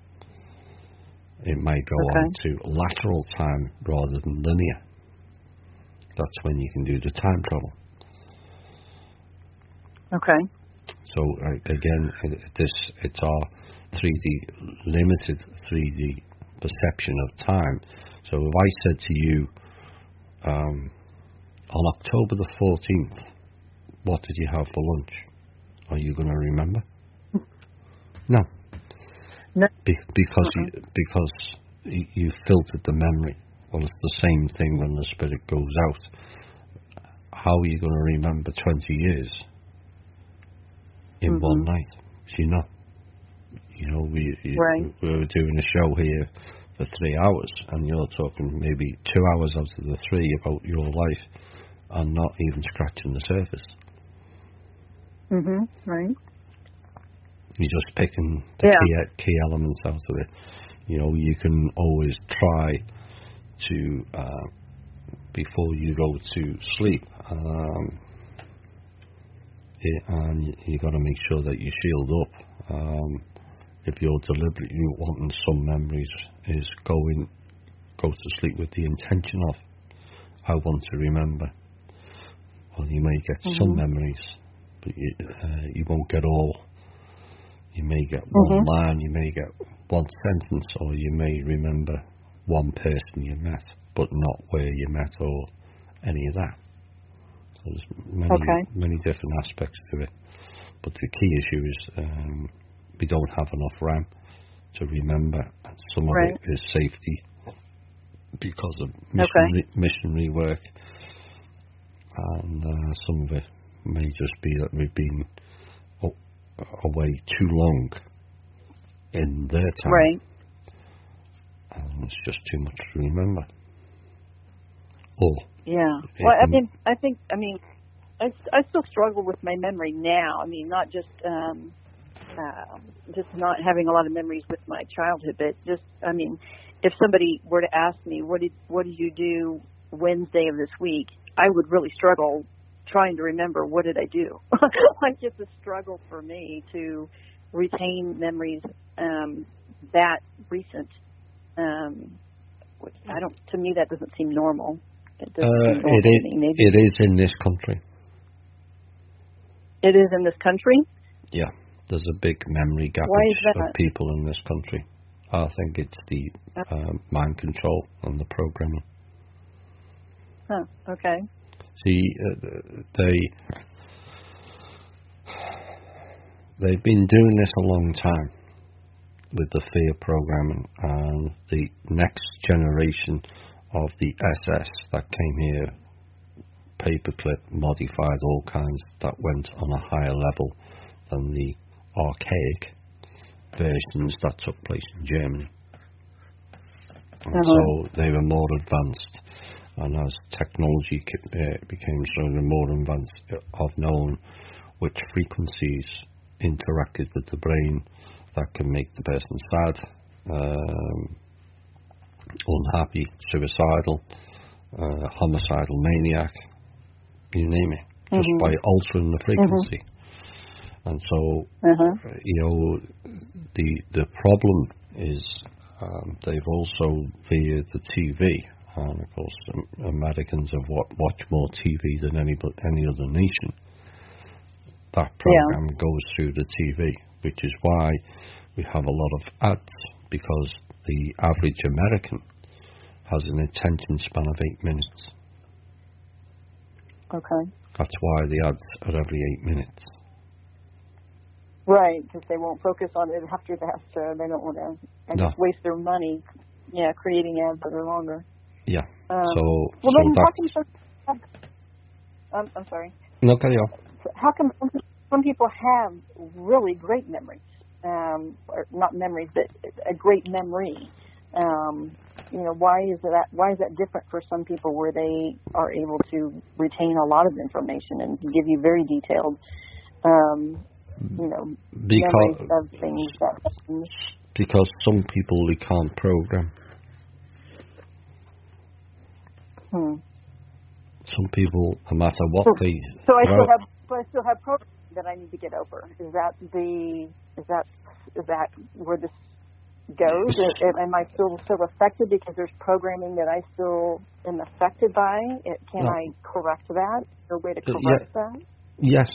There's always ways of correcting it. Whether you're successful, that entirely comes down to you. It depends on how deep it runs, you see, and how many layers of the onion of the shadow work you're prepared to pull out. But it's a lot of this program goes to the deeper aspects of the brain. But then, like I've said, you mentioned earlier, you thought you were losing your mind. Well, that's a good thing, not a bad thing, because then you are. Well, it didn't feel good at the time. No, it doesn't, because that's classed as a bad thing. But our brain is riddled with reptilian chatter. There's talks going on in your head all day. But what does meditation do? it quietens the Right. brain. And when you quieten the brain, your senses kick in more, heightened senses. So you're activating more of your own DNA, if you like. And then you, then if clear, but you have to be clear, you then start operating from the heart center, not from the mind. Right. And the heart has got just as much, or nearly as much, or even possibly more, depending on which scientists you believe, more neurons than the brain. Right, I've been reading about that. Yeah, and that's interesting because when I started meditating, which was after I turned off my TV, I did, over that period of time since I, quit watching TV and started doing meditation and focusing more within myself, I certainly do have a higher level of understanding and awareness of when I have thoughts, whether the thought is mine, whether the thought is coming from somewhere outside of myself, and whether it's my higher self communicating with me. So, meditation certainly has given me the ability to recognize that more, and to know that not everything that goes through my mind is mine. Which I wouldn't have even believed that 10 years ago. I wouldn't have that. I wouldn't even have an openness to even understand something like that. And now I do understand that, and I've spent a lot of time just trying to increase that awareness of what is mine, what even with my emotions, what about what that I'm feeling is mine, and what is something that I'm picking up from somebody else that's not mine, and then what do I do with that? When you're picking up some other emotional aspect from somebody around you or somebody that you're just connected to, then what do you do with that? So that it's not having an impact on you. If it's something, it seems to be that we pick up the negative things for whatever reason. We pick up negative things from other people in our environment or that we interact with on a daily basis. But you only do that if you are resonant at that frequency. Okay. So the key is for you to cut out that resonant frequency. Basically, you are a magnet. So as you personally evolve more, this is why people are seeing people fall away. Not necessarily die, they're just not part of their life anymore. Why? Because they're not on the same frequency. So if you're operating on a mixture of negative and positive frequencies, you're going to get a mixture of both. If you're operating solely on a positive, or the higher you go on the positive rate, all those negative vampiric people, and we've all had friends like that, who are just energy vampires, and family for that matter, energy vampires. Once you reach your own personal evolutionary level, those people all fall away. And yes, it can be very lonely, but then the stronger your resonance gets, you are then drawn to the people who operate on the same frequency. And this is what's taking place globally. You are drawn to join a group. You don't know why you join the group, but eventually you find out. It's because there may be one, two, or maybe 1,000 people in there that are all operating on the same frequency as you are. Yeah, that makes sense. And I have actually seen that occur over the past several months, where I spend a lot less time with people that I used to spend quite a bit of time with, that I don't really have an interest in spending a whole lot of time with them anymore. And there's been some people come into my life that do have a similar viewpoint and understanding about spirituality and just life that connect with, and I do see that as something that's occurred because I have done a lot of work on myself, and I'm not as comfortable around certain people as I used to be, because I've grown in certain ways, Yeah, I always use the example. I don't know whether they still do it, but the teachers back in England in the 70s, when I was in school, if the class was all being unruly, they used to scratch the nails down the chalkboard. And that horrible frequency, and most people cringe even when you speak of it. It's that screeching noise. Well, it's the same thing. The negative energy being put out is felt in the subconscious as that same screeching that you can hear audible when the teacher does that down the chalkboard. It's not audible to you on the outside senses, but it is internally. And this is where your intuition kicks in when you walk into a room and you resonate towards one person, and suddenly you can just feel like you can talk to them, and you feel like you've known them all your life. Why? Because they're on the same frequency as you. And then you walk in and you go, ooh, I don't like that person. Your body's telling you. Right. Yeah. And that's where trust in the self. That's why people have to. Spirituality is all about is finding trust in yourself. Stop lying to yourself for the start. Trust in yourself, and your intuition will not guide you wrong. Right. Yeah. Yeah. And I've been going through a lot of that kind of awareness and learning to trust that when that happens, and not doubt that when those things occur. That's good. That's what I like to hear. Yeah. So you've been going through a change, which is kind of prevalent for. We'll have a music break now, and that's the name of your next song that you chose by Candlebox. Okay. Right, we'll be back in about 5 or 6 minutes with more from Janet, and enjoy this next song.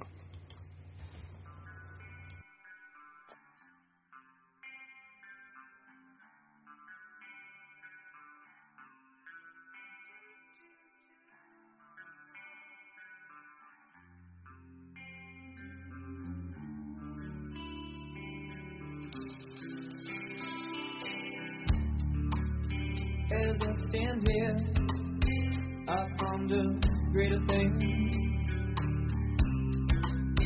You're no longer a part of your love stream. So much for you, complication. So much for you, constant desperation. What's to come? It's all there.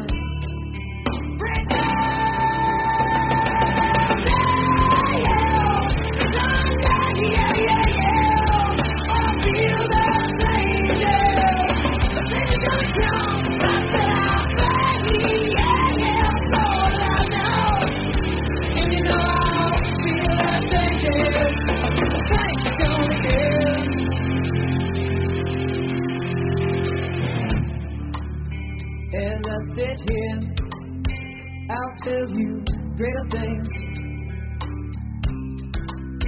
You're no longer a part of someone else's dreams. So much for you, you come on manipulation. So much for you, constant fabrication. It's all there, written down. For what's to come your way. It's all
You see that shake?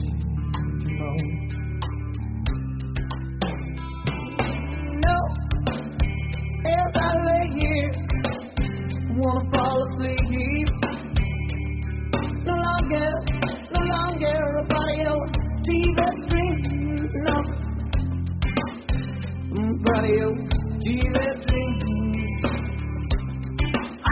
I said so much for you, so much for you. You're coming to change so much for you. Constant desperation. Oh, you it's all there. Break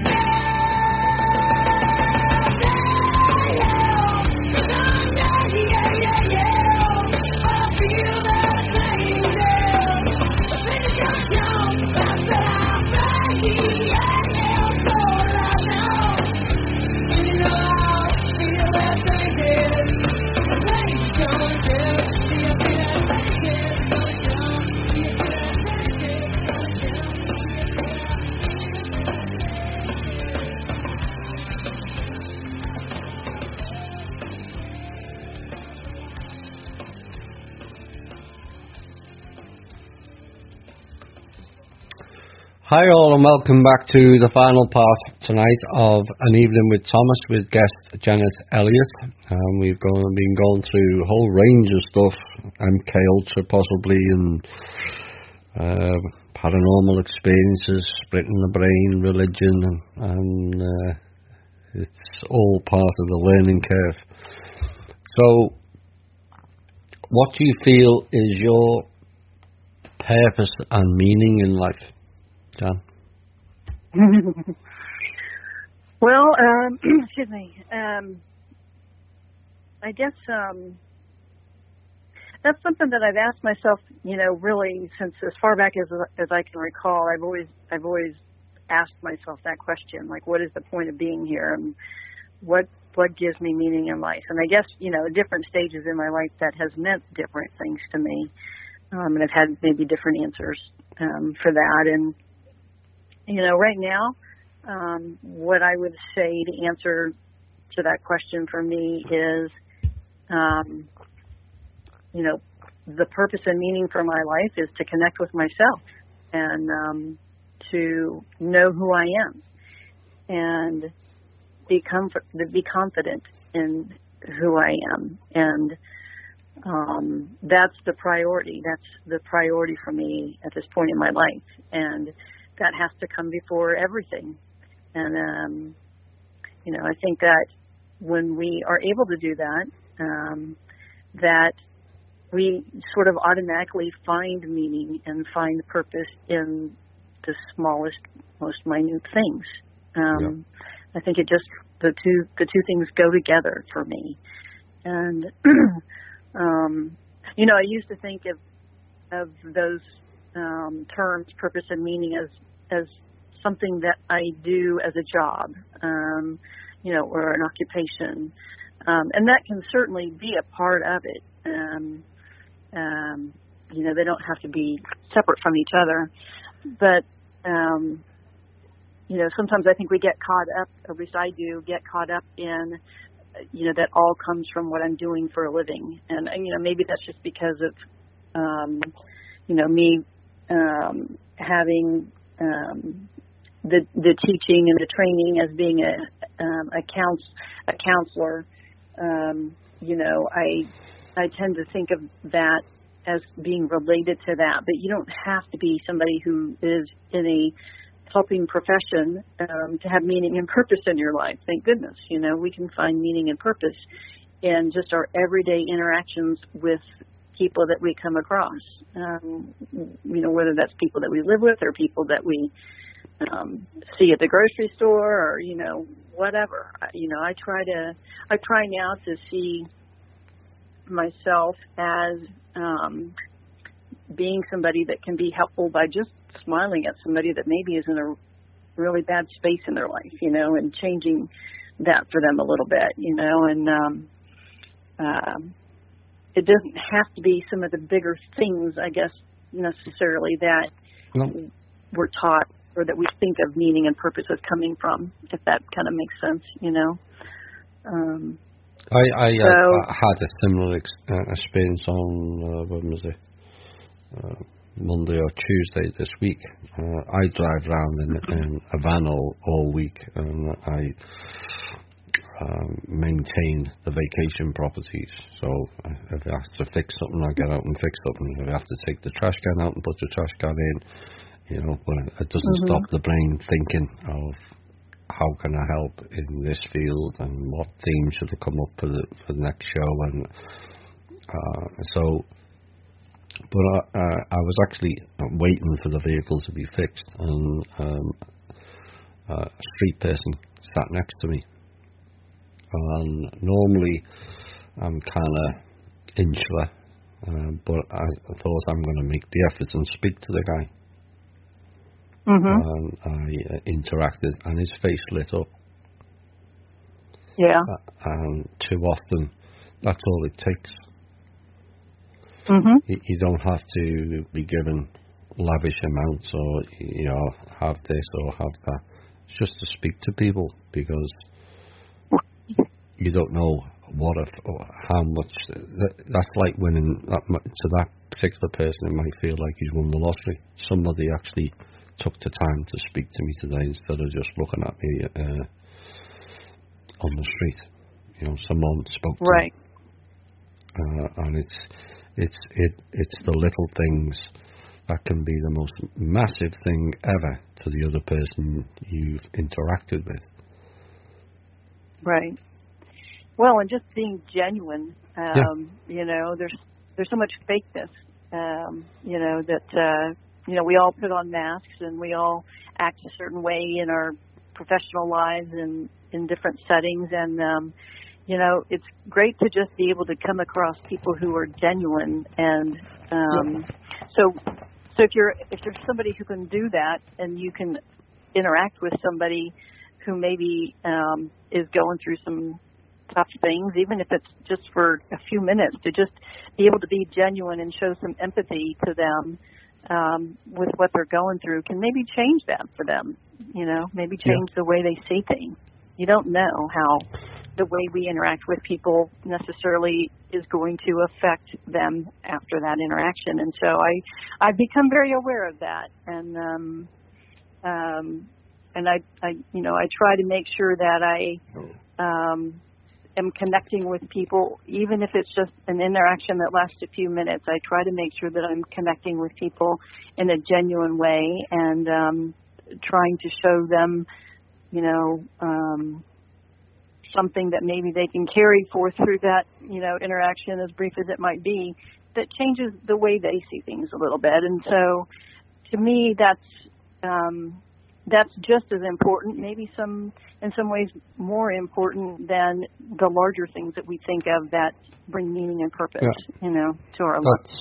That's kind of the way I've gone. You know, people who have met me said, you know, different to what we perceived as you from the radio show, because you know, you get to a certain point in life where you really don't care what others think. You know, I've been ridiculed by people all my life because I have different opinions and points of view to most other people. And you get to a point where, you know, I go, you know what, I don't really care what you think. I am what I am. And I think most people that meet me like who I am. You know, there's no side. It's just, you know, down to earth guy. And that's, I don't then have to change, because part of the problem people go through is the change in the persona of when they're meeting with different people, different hats go on. That's draining your energy. Because you're not being you. You're not the counsellor. You said it before, I am.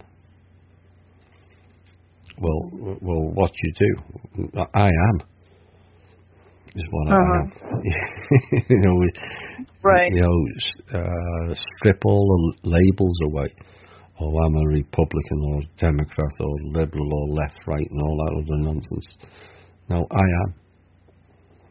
Once you start putting yourself or identifying yourself as other than your name or I am, you're then enclosing yourself in a box. I'm just a counsellor. Right. Nobody's just anything. That's the box thing again. Where you're putting yourself back in the box. You know. Yeah. Yeah, and I've rejected a lot of that training.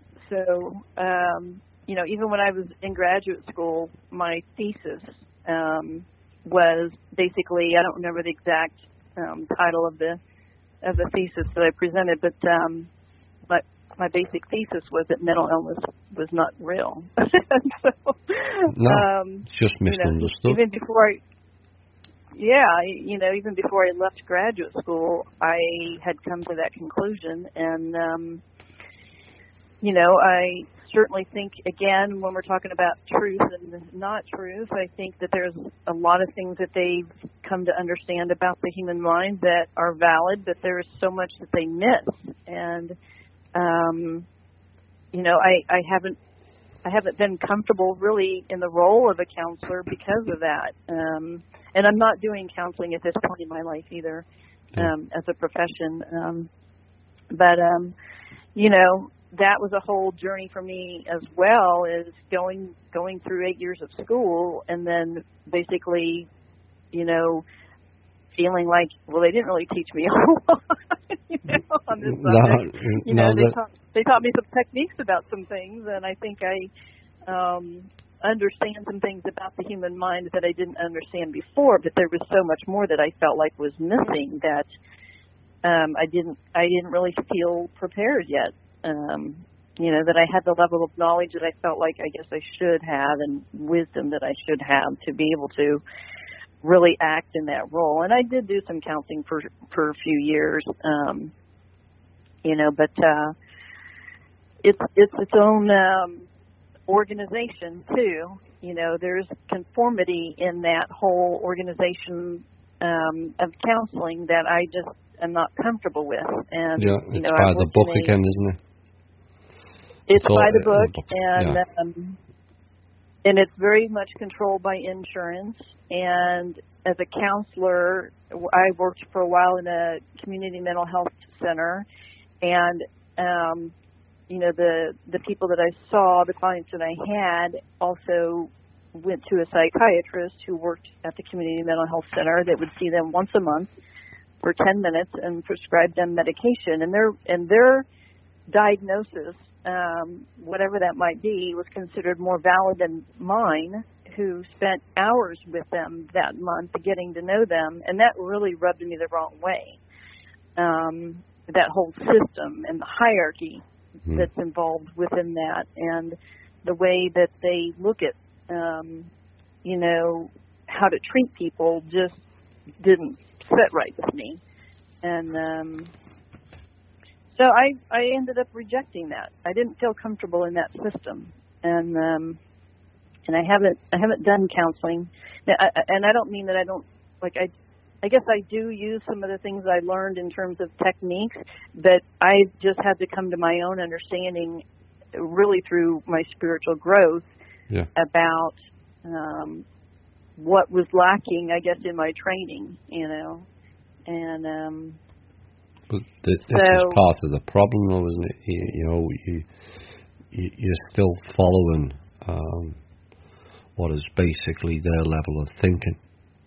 And this, although I kind of upset to some teachers, to me, if you're a teacher, you don't need a book.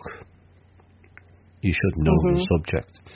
And so there may be pointers only that fit in for the curriculum for that year. But if you don't know the subject and you're just reading from a book, you're not a teacher. And the same applies with psychology and social workers. You've got people in their late 20s who are social workers. How have they gone through life and gained an understanding at 29 that can then help others? They haven't gone through their own life yet. Less than just short of a third of their own life, and they're trying to tell other people how to live their life. Right. It's all from a script and a book.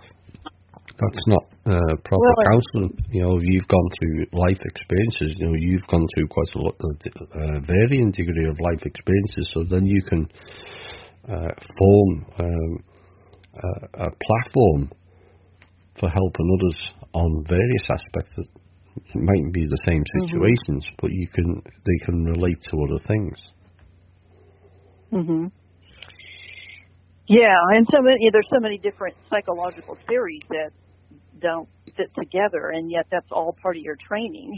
So you see that, and you're like, well, how do you make all this fit? It doesn't all fit, and I think what a lot of counselors end up doing is sort of pick a theory, the one that seems to make the most sense to them, and then they base their practice and the way they counsel people on that theory, but it's incomplete and it doesn't apply to everybody, No. And I never felt comfortable doing that. I could never feel comfortable doing that, and so I just ended up not working in that in that capacity.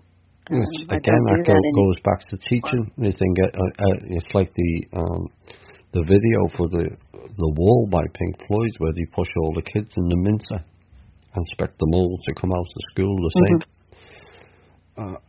Actually, we're all different. We're not robots. That's robotic behaviour. If from an overview point of view, if all humans are the same. No, we're not. You have to tailor to an understanding. It's like the THI show. I try to go down to the base level so everyone can at least get a grasp on the subject. Otherwise, they're missing half of what they can't understand what they're learning. Remember we got Jim Willie on to talk about finances, and the first thing I asked him was, please explain what derivatives and hedge funds are, because he's going to babble on about derivatives and hedge funds, but if you don't know what they are, how are you going to be able to understand it? So you have to give people a chance to go right down to the base level, and then you have a chance of giving something to everyone, depending on what level of learning, and that's the way teaching should be done. Yeah. Yeah. Real teaching, anyway. So your next subject you wanted to discuss was sexual identity and the aspects of oneself.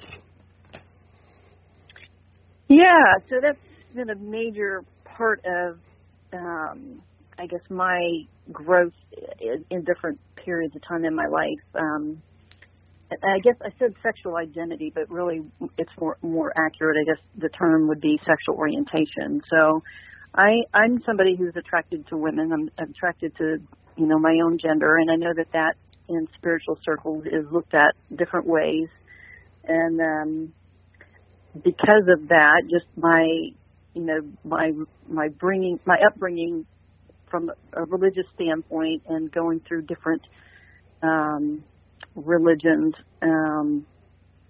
that's something about myself that I really struggled with and rejected for a long time, and had to go through my own search, I guess, to kind of figure that out. So for the longest time, through really the first 32, 33 years of my life, I had an awareness that I was attracted to women, and I couldn't reconcile that with spirituality. And I really just tried to ignore it. Really is what I did. And I did everything I could to try to just ignore it until it got to the point where I couldn't ignore it anymore. And so at the time, my way of trying to explore that was to go to a counselor that was involved with a church that I was going to. And I wanted to correct this thing about myself that I saw as wrong and something that needed to change and something that God would not want. And so I went to a counselor, and I went to also a support group that really was popular at the time. I think, if I remember correctly, it was called Living Waters, and it was really supposedly a support group where you go to basically, try to get support from other people who are struggling with this disorder that you're going through, and try to be a support to each other as you are, trying to overcome this thing, and this aspect of yourself. And I really, I was gung-ho about, I've got to change this part of myself. It's not something that I should be feeling, and I shouldn't be having thoughts that I'm having. And I put a lot of time and effort into genuinely trying to change that part of myself.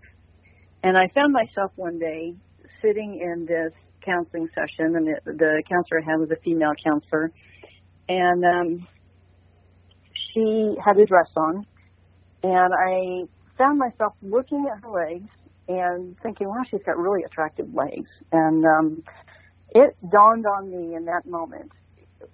It's almost like I had an out-of-body experience. Look at who I am here. I'm here genuinely trying to change this aspect of myself, and I'm putting all my energy and heart into really genuinely trying to overcome this thing that I think is wrong about me. And the most natural thing I find myself doing is I'm noticing this lady has very attractive legs. This is who I am. Yeah. This is who I am. And I never went back to a session after that. And I just moved forward then with, okay, if this is who I am, and I can't change this because obviously I've been really genuinely trying to change this, then I need to experience what this means to see, how comfortable am I with this? Because everything that I've, up to this point in my life, everything that I've believed about it is it's sinful, it alienates me from God, it could damn me to hell, according to some teachings, and at that point in my life I believed those things. Yeah. But if the most natural thing that I find myself doing is noticing another woman's legs are attractive to me, then that's part of who I am. So yeah. It finally dawned on me at that point in time that maybe what I was taught was incorrect, you know.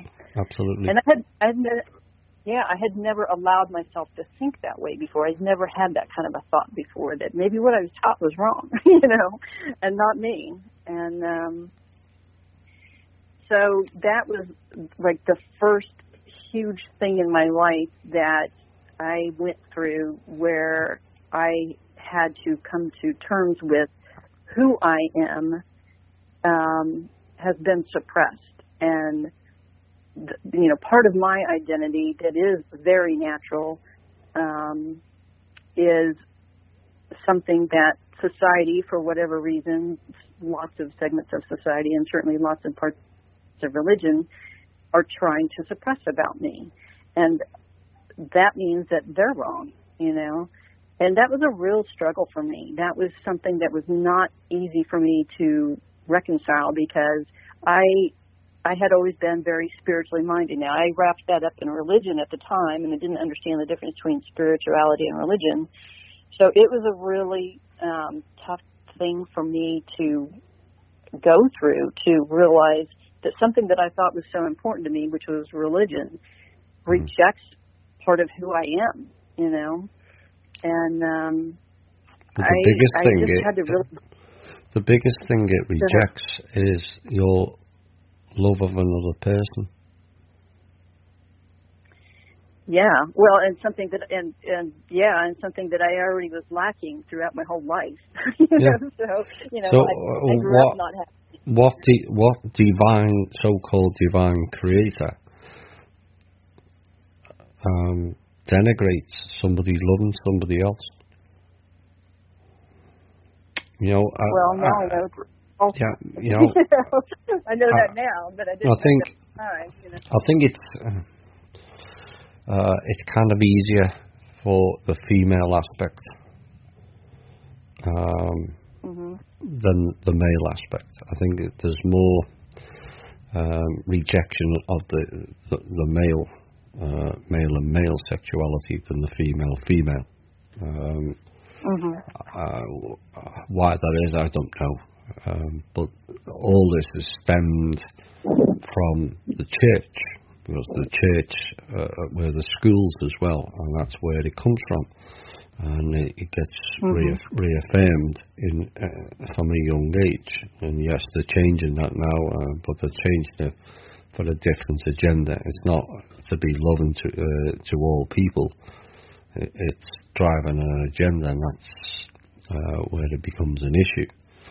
But you know, you've gone through life where you've shut yourself down because the parents were not normal, and then you had where you felt you were kind of outside of everything else, and then you also felt that you couldn't be yourself about your own sexuality and who you chose to love and who you didn't. You know, right?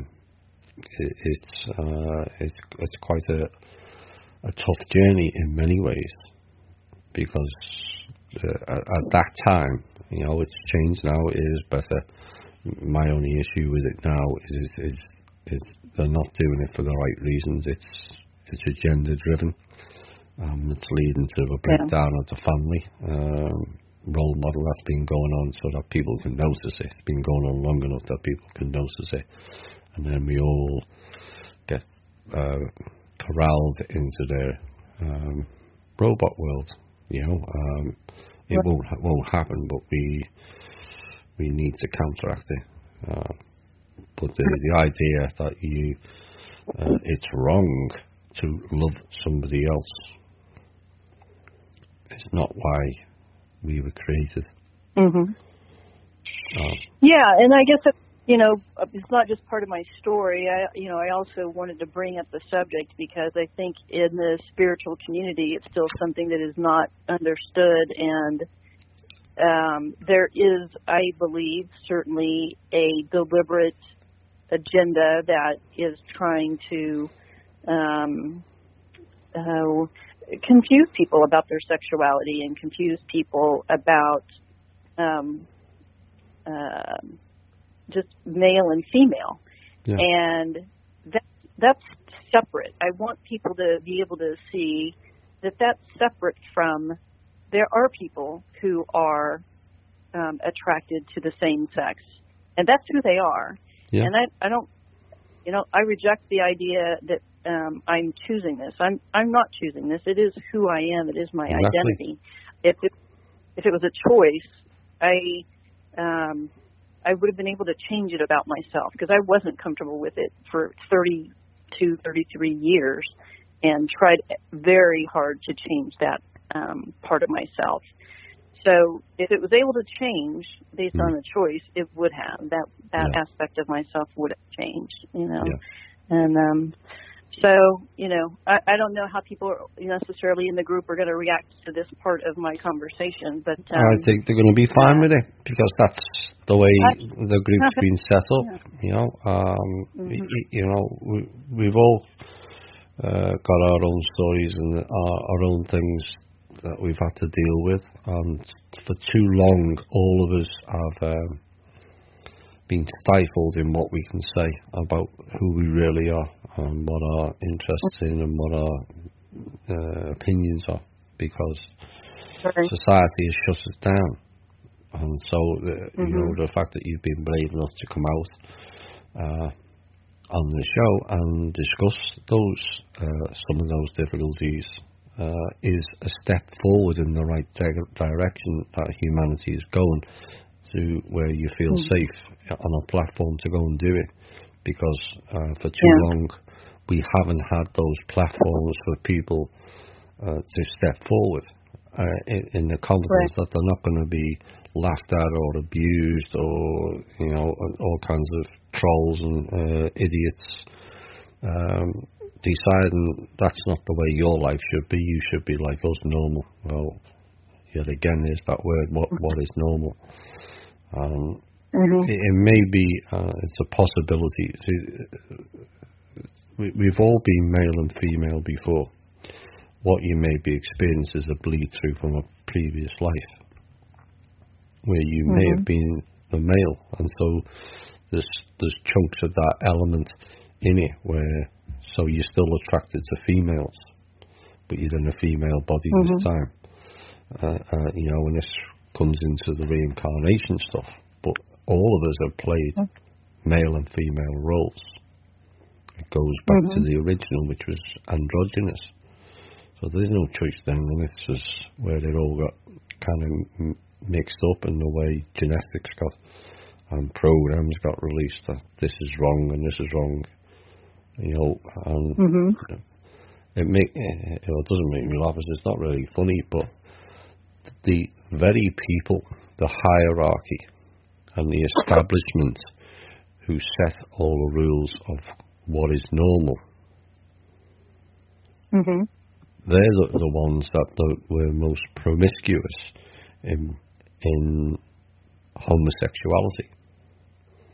They were involved in incest and drugs and both sex relationships, the bourgeoisie, and yet they tell us lesser people it's not acceptable. Right. Really? Yeah. Yeah, that's an interesting paradox. It makes you know, I guess I don't understand what the rationale there is in doing so, and maybe I'll never understand that. It's that class system again, isn't it? It comes into my blood group is better than your blood group. It's the class system again, because the hierarchy or the high society people were taking drugs, huge quantity, long before it went on the street to the ordinary people. Yeah. And drugs only became a problem when it went to the ordinary people, because the high society people have all been snorting drugs and smoking pot for hundreds of years. Right. Yeah. The minute it went to the peasants, once the peasants started taking it, then it became a problem. Right.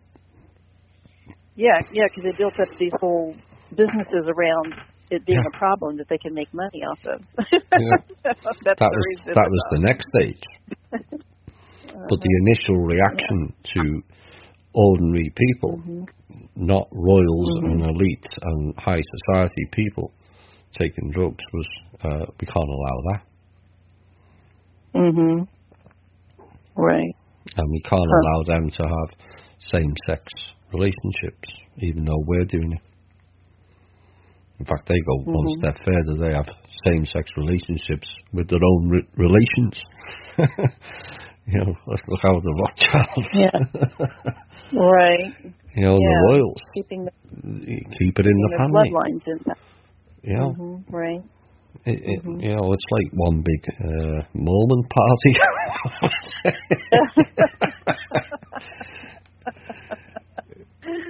You know, it's not that long ago that the Mormon Utah was banned from becoming a state because of that behaviour. They still do it. Right. You know, we had one person on the show who covered that.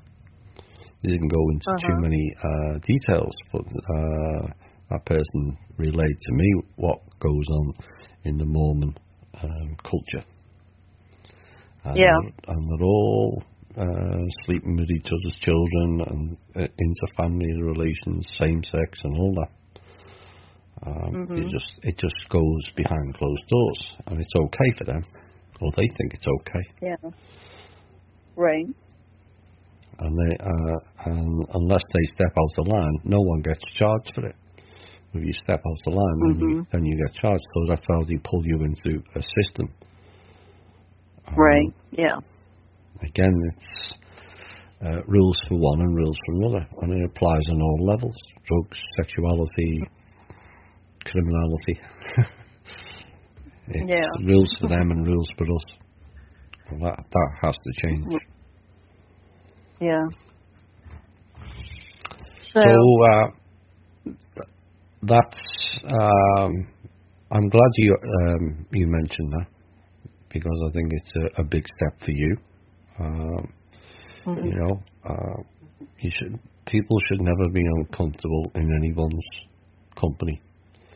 And this is right. If we're going to move forward, this is why I kind of dislike some of the elements of the alternative media, that Muslims are a problem, or Russians are a problem, or Chinese. Well, have you met them all? You know, we have to overcome those boundaries, and it's fear of the unknown. Oh, I don't want to be in a room full of gays. They might want to hit on me. Well, they mightn't like you. That's assuming that you're assuming that they actually like you to begin with. You know, it's that mentality that has to change. We've all gone through elements of it, like yourself. But your block was religion told you if it wasn't right. And we're all learning different things. It then comes on to the next, which is kind of what you've just done in many ways, releasing emotional trauma. Yeah, I've had to work on that a lot just throughout my whole life. You know, all the stuff growing up that, you know, really suppressed me emotionally and shut me down for a long time emotionally. And so the only sort of emotions that I could feel for a long time were just protective emotions like anger, you know, and, you know, that's something that has taken many years to really get a grasp of and understand how much my upbringing and living in a fear state all of the time, always feeling like I had to be on edge and waiting to defend myself. You know, you can't really be connected to your heart in that environment. You know, it's not safe to do that. And, you know, so I've done a lot of work on myself and certainly overcome a lot of those anxieties and fears. There are still some things that I get triggered by, but I'm aware of what they are. I think now I have a handle on what those things are, and I can recognize them very quickly. And I have tools, I guess is a good way of putting it, to know how to deal with those things and then not react to those triggers, to keep, you know, that awareness in myself and to do what I need to do if I need to get space in order to get myself balanced so that I don't react out of those triggers.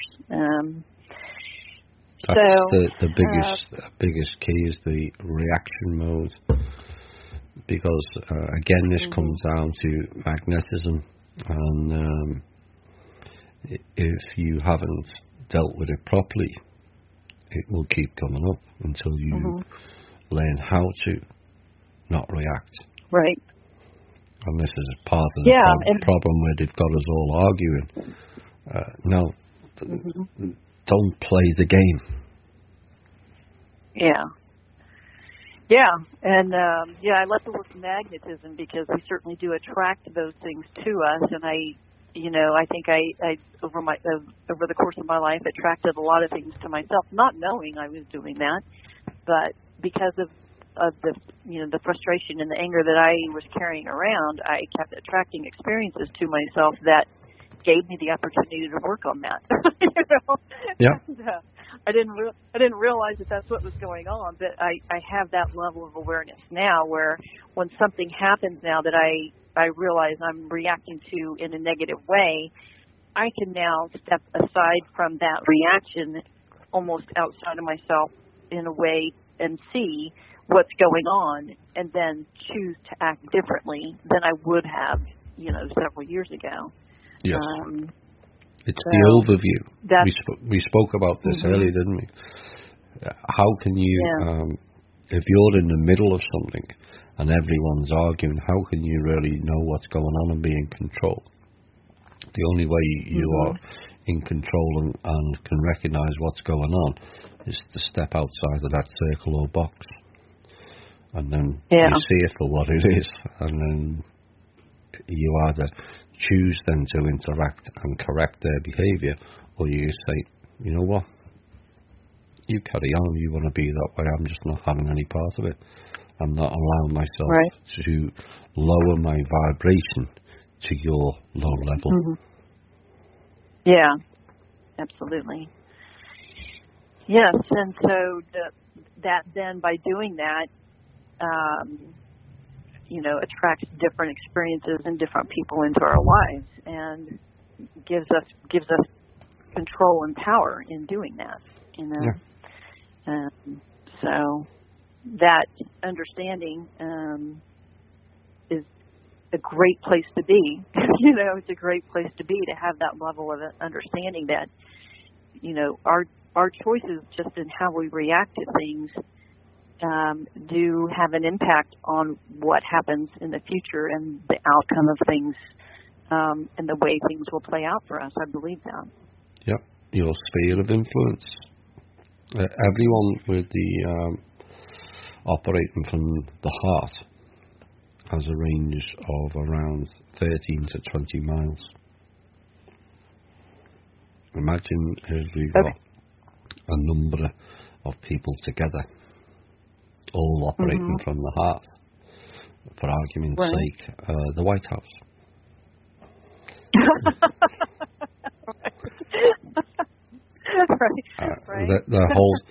Their whole system can't support it.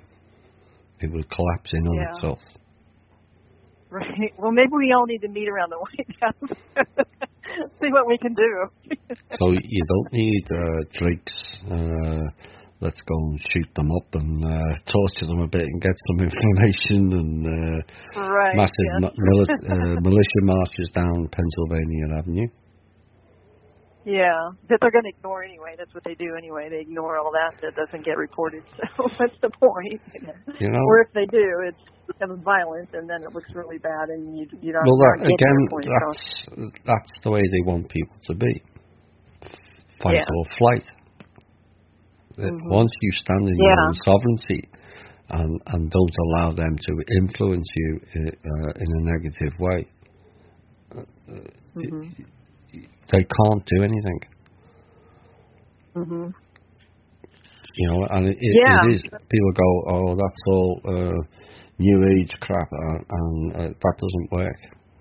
Well, have you tried it? Right.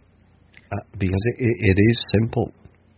If everyone stands up and decides tomorrow, you know what, I'm not playing this system anymore. I'm going to be a caring and sharing person, acting with personal responsibility.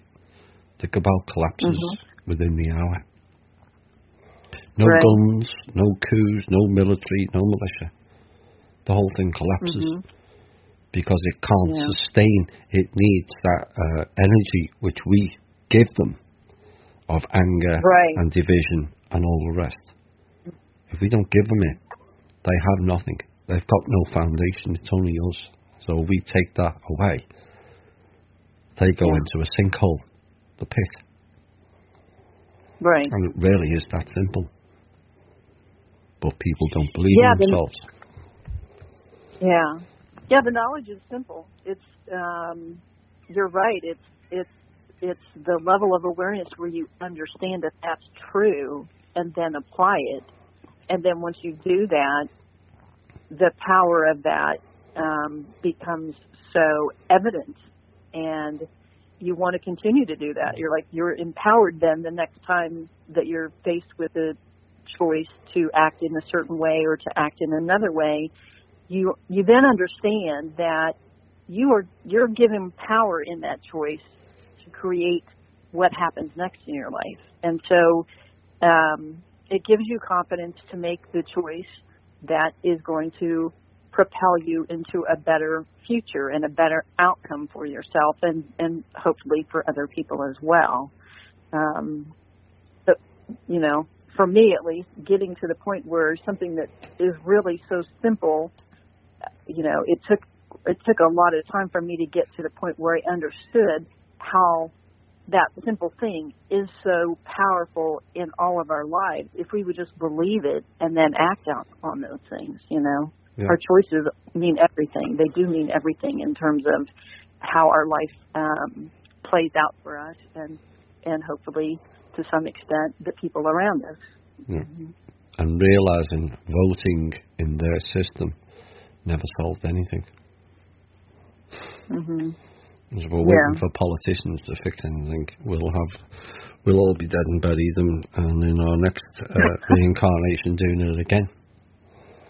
Right. Yeah, that's all just a sideshow. And we're waiting for Pleiadians and all kinds of others to come down and fix it again. We'll be reincarnating again and doing it all over again. We fix us. Yeah. This time we've been given an opportunity to fix ourselves, and it's up to us. Mm-hmm. And it doesn't take. Right. It doesn't always. Whilst it will help some people if they had more resources, be it financial or support, it doesn't take an awful lot to get people to just care and share. It's just a change of mindset. That's all. Mm-hmm. Right. And of course, definitely. It also comes into balance. And of course, you're balancing the left and right brain hemispheres. And you wanted to talk a bit about that? Yeah. I mean, I guess, my reason for wanting to talk about that is, for a large part of my life, I guess when I was really dealing with a lot of the trauma that I went through, my way of dealing with it was I couldn't connect with it emotionally. And so I did shut down my heart, not necessarily consciously knowing that that's what I was doing, but that's what occurred. And, so I intellectualized everything as a way to deal with life and deal with people, and became very imbalanced in terms of intellect and just relying on that too much, I guess. And we have to be able to have a connection with our mind as well as our heart, and our heart's really more important in terms of, I feel like anyway, in terms of really helping to guide us. I think your heart will guide you in a moment, in a situation, if you're connected with it, better than your intellect will a lot of times, and you have to have balance in both things to be whole. You have to have balance in both things to be whole, and I feel more alive now that I'm more connected with my heart than just my mind. I feel certainly things that sometimes I don't want to feel, but that come along with being connected with your heart. But those are all experiences that can teach me something about myself. Yeah. And there's a lot of range of emotion that I feel now that I haven't felt. Maybe just windows of it at periods of time in my life, but it's more present, I guess. That range of emotion is more present in my life right now, and I love what I'm feeling. I love feeling alive and feeling connected to things. connected to people in my life that are special to me. And, that's a blessing to be connected to your heart. It's a blessing, and it's a gift to be connected to your heart. And we need to have both.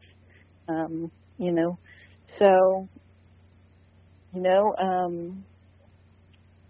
the balancing of the left brain and the right brain, the creative side versus the analytical side, that's something that I did some work on. I knew that there was an imbalance there. I wasn't exactly sure, necessarily how to connect with my heart, but a lot of that came through meditation. And, there's a person in my life that I really have a lot of emotions for and feelings for that has helped me to connect with that side of myself too. And so I just wanted to, share that, because I think we all, to some extent, it's easy when you go through life and you have bad experiences, as I have had in the past, to just stay in that place of being very intellectual in the way you see things, and you're really missing out on a lot if you don't connect with your heart, if you don't allow yourself the experience to do that, if you don't feel things. That's a big part of who we are, and so that's why I wanted to. Yeah, this is why. This is why. They again, it's the spell magic words. They tell you to go on gut instinct. A lot of people on this planet are stuck in the third chakra. They're stuck in the gut. Well, there's a lot of bacteria and viruses in the gut, isn't there? Yeah. That are, not in the heart. And so it's getting over that the lower three that they've used to program, and then opening the higher ones up, and then the heart one. But once you do that, then you've got your full alignment. I spoke recently about the Taurus, a cone that goes up, and there's a central point, and a cone that narrows and goes wider out at the top. Well, that's you. The singularity in the center is the heart. And everything is possible. Nothing exists, but everything does. It's about what you do with it. And so that then is the full alignment. You can't open that unless you've fully aligned and cleared the other chakras. And most are stuck in the gut, the third chakra. This is why we have the issues with sexuality, because it's stuck in the lower end, the bottom three. So you have to then go through the throat. A lot of people have issues with the throat, where they're not able to be vocal. Again, this is a big problem in the in our community, because we're frightened of speaking our truth. Because of reactions of others. So there's your throat chakra cut off. So this is doing shows like this and getting other people to come on and tell their truth and their story is opening the throat chakra. And then once you're fully aligned, that makes sense. and you're in the heart center, because the flow of energy goes right down the middle and doesn't get stuck in the gut. Well, maybe I still have some issues to deal with there, because I have digestive issues. So it seems like there's still some stuck energy there that I don't know how to deal with. I don't know how to overcome. Yes, you do. Yes, you do. You think I do? Yes, you do. Okay. All right. You will probably review this show, and you will pick points out. There's already a few points that got picked out in the first hour. Maybe it's just that. Okay. Okay. So, but you've overcome all kinds of hurdles. Don't believe you can't overcome more, but you will. And it's easier once you're in alignment. You've done your balancing act, you've done some of the shadow, and there's obviously missing gaps. Well, you have to pull those missing gaps back in to then be able to address it. Okay. Once you find those missing gaps, then you're able to address it, process it, forgive it, and forgive them, depending on the experience, and let it go. So when you say missing gaps, you're referring to the childhood stuff? Yes. That's something that do I need to go there? I do? Okay. If that's your choice. If that's my choice, right.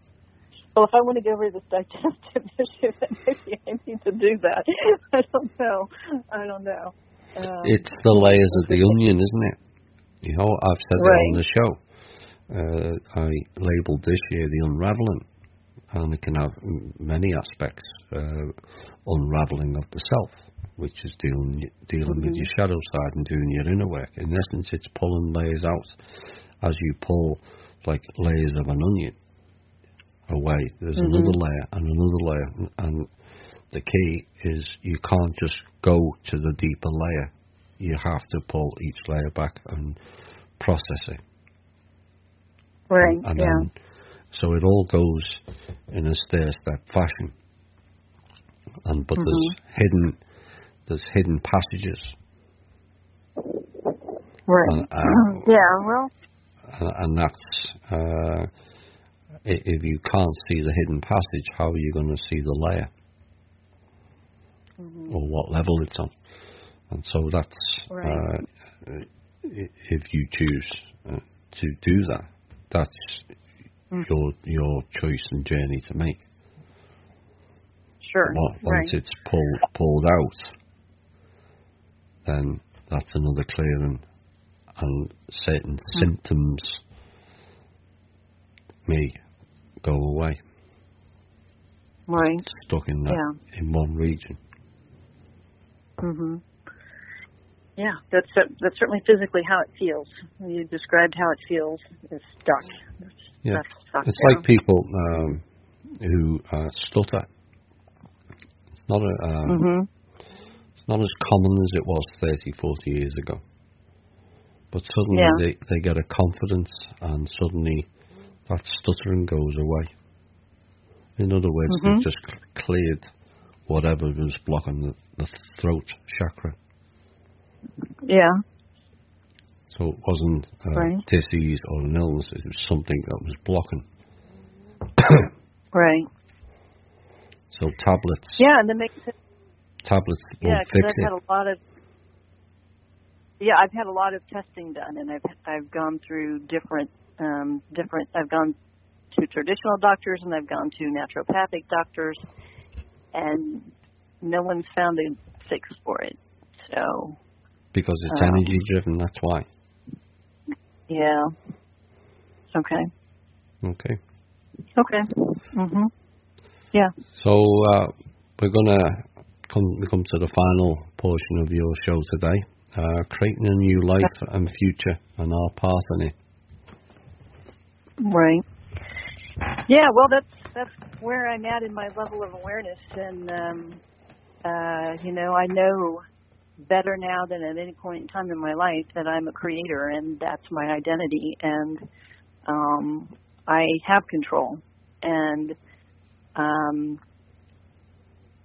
not stuck in a system and controlled by a system. I have power over it, and it's a new understanding for me in a lot of ways, and I'm still learning to be a creator, and gaining confidence with that. But it's a really empowering place to be, to know that that's who I am. Yeah. And that I'm not restricted by anything outside of myself. And that's just empowering, and it's exciting to be at that place of understanding and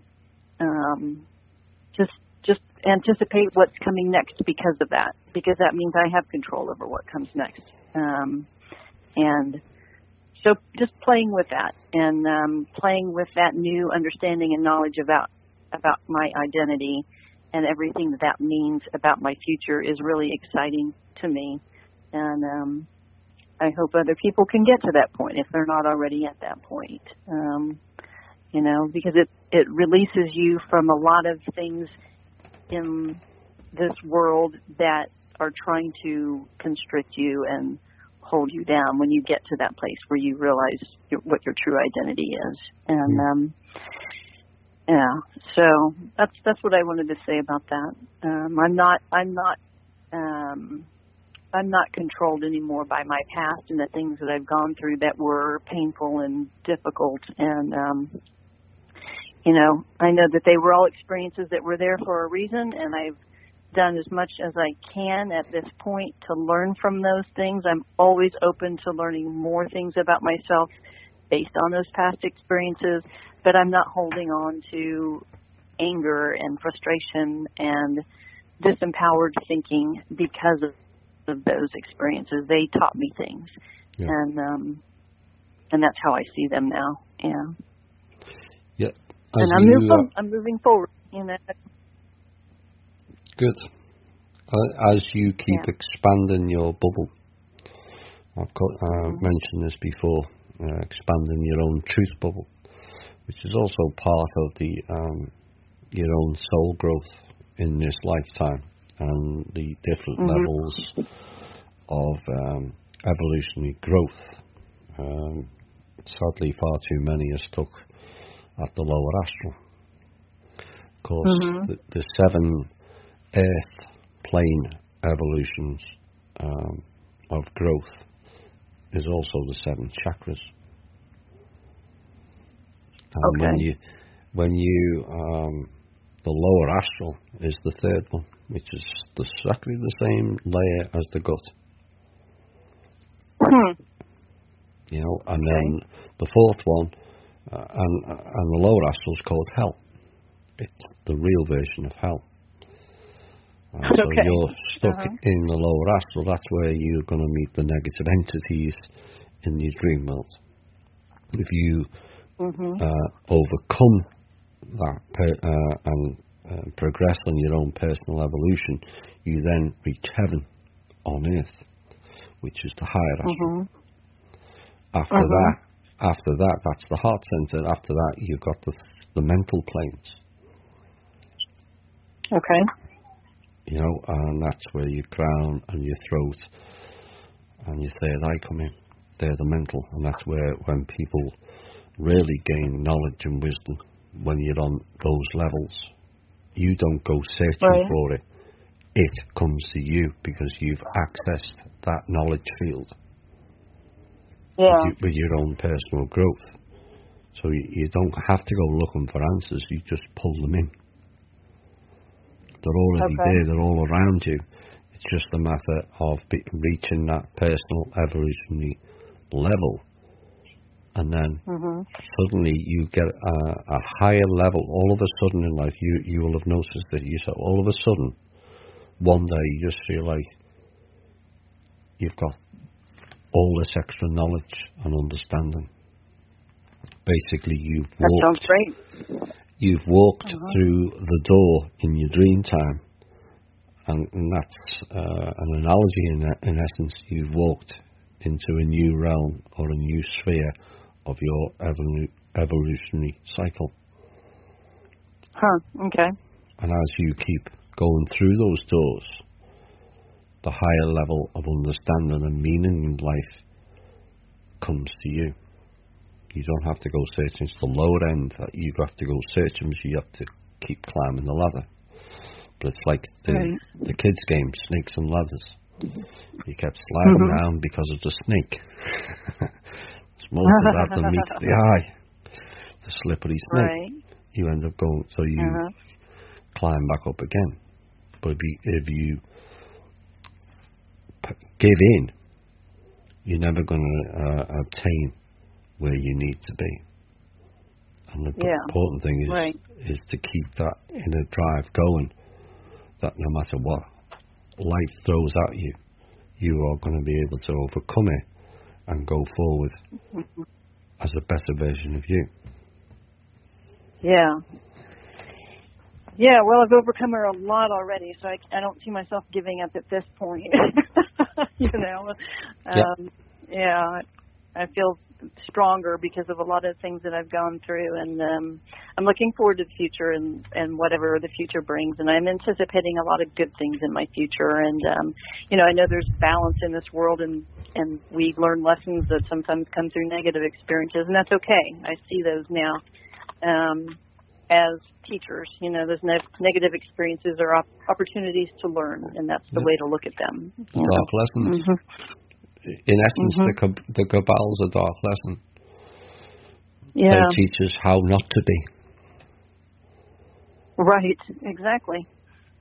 How not to act, how not to interact with people and treat people as cannon fodder. So even in the most evil, you can learn lessons, even if it's just, I'm not going to be part of that. That's the lesson learned. Right. I'm not going to follow that path. This is my path, and I'm staying on it. Right.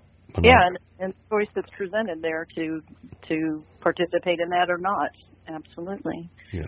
I'm not going to allow snakes to slide us back off that path.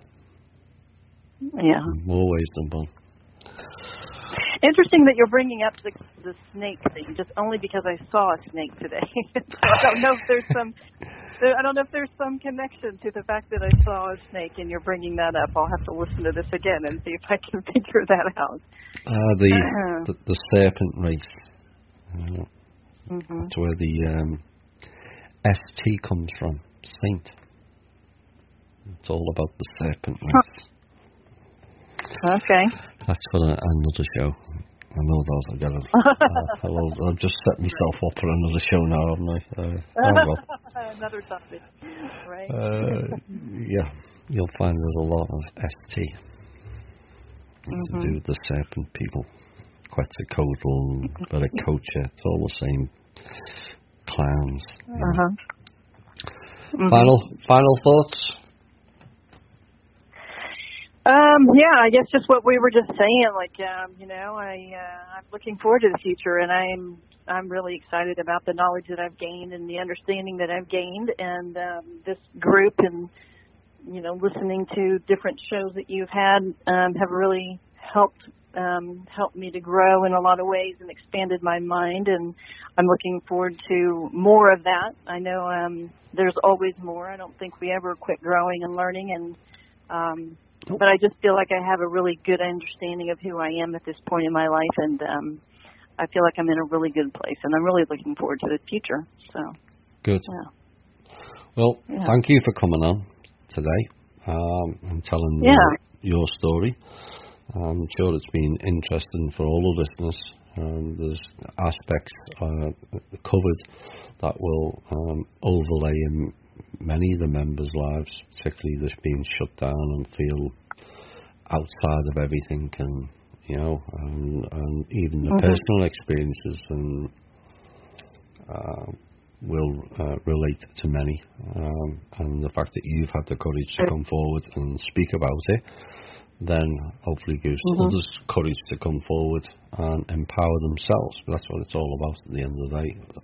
Everyone being empowered. Yep. You know, and so thank you for that.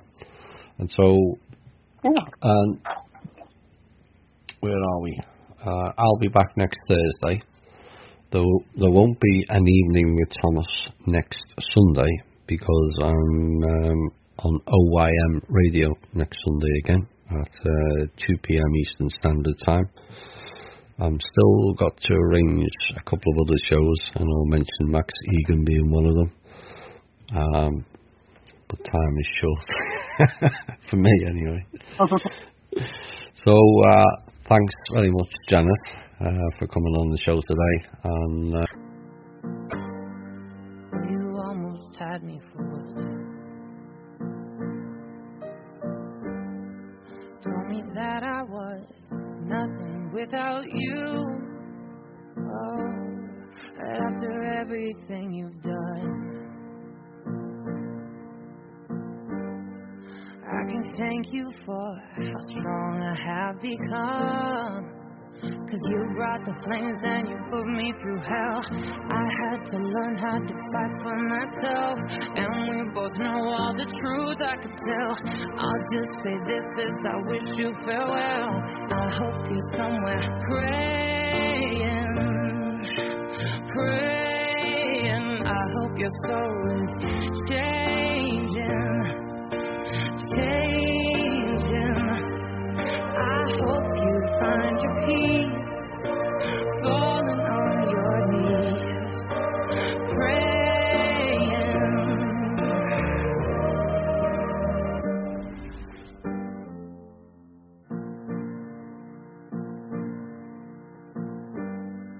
I'm proud of who I am.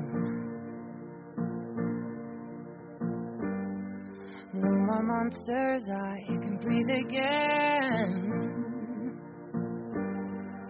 And you said that I was done, but you were wrong, and now the best is yet to come. 'Cause I can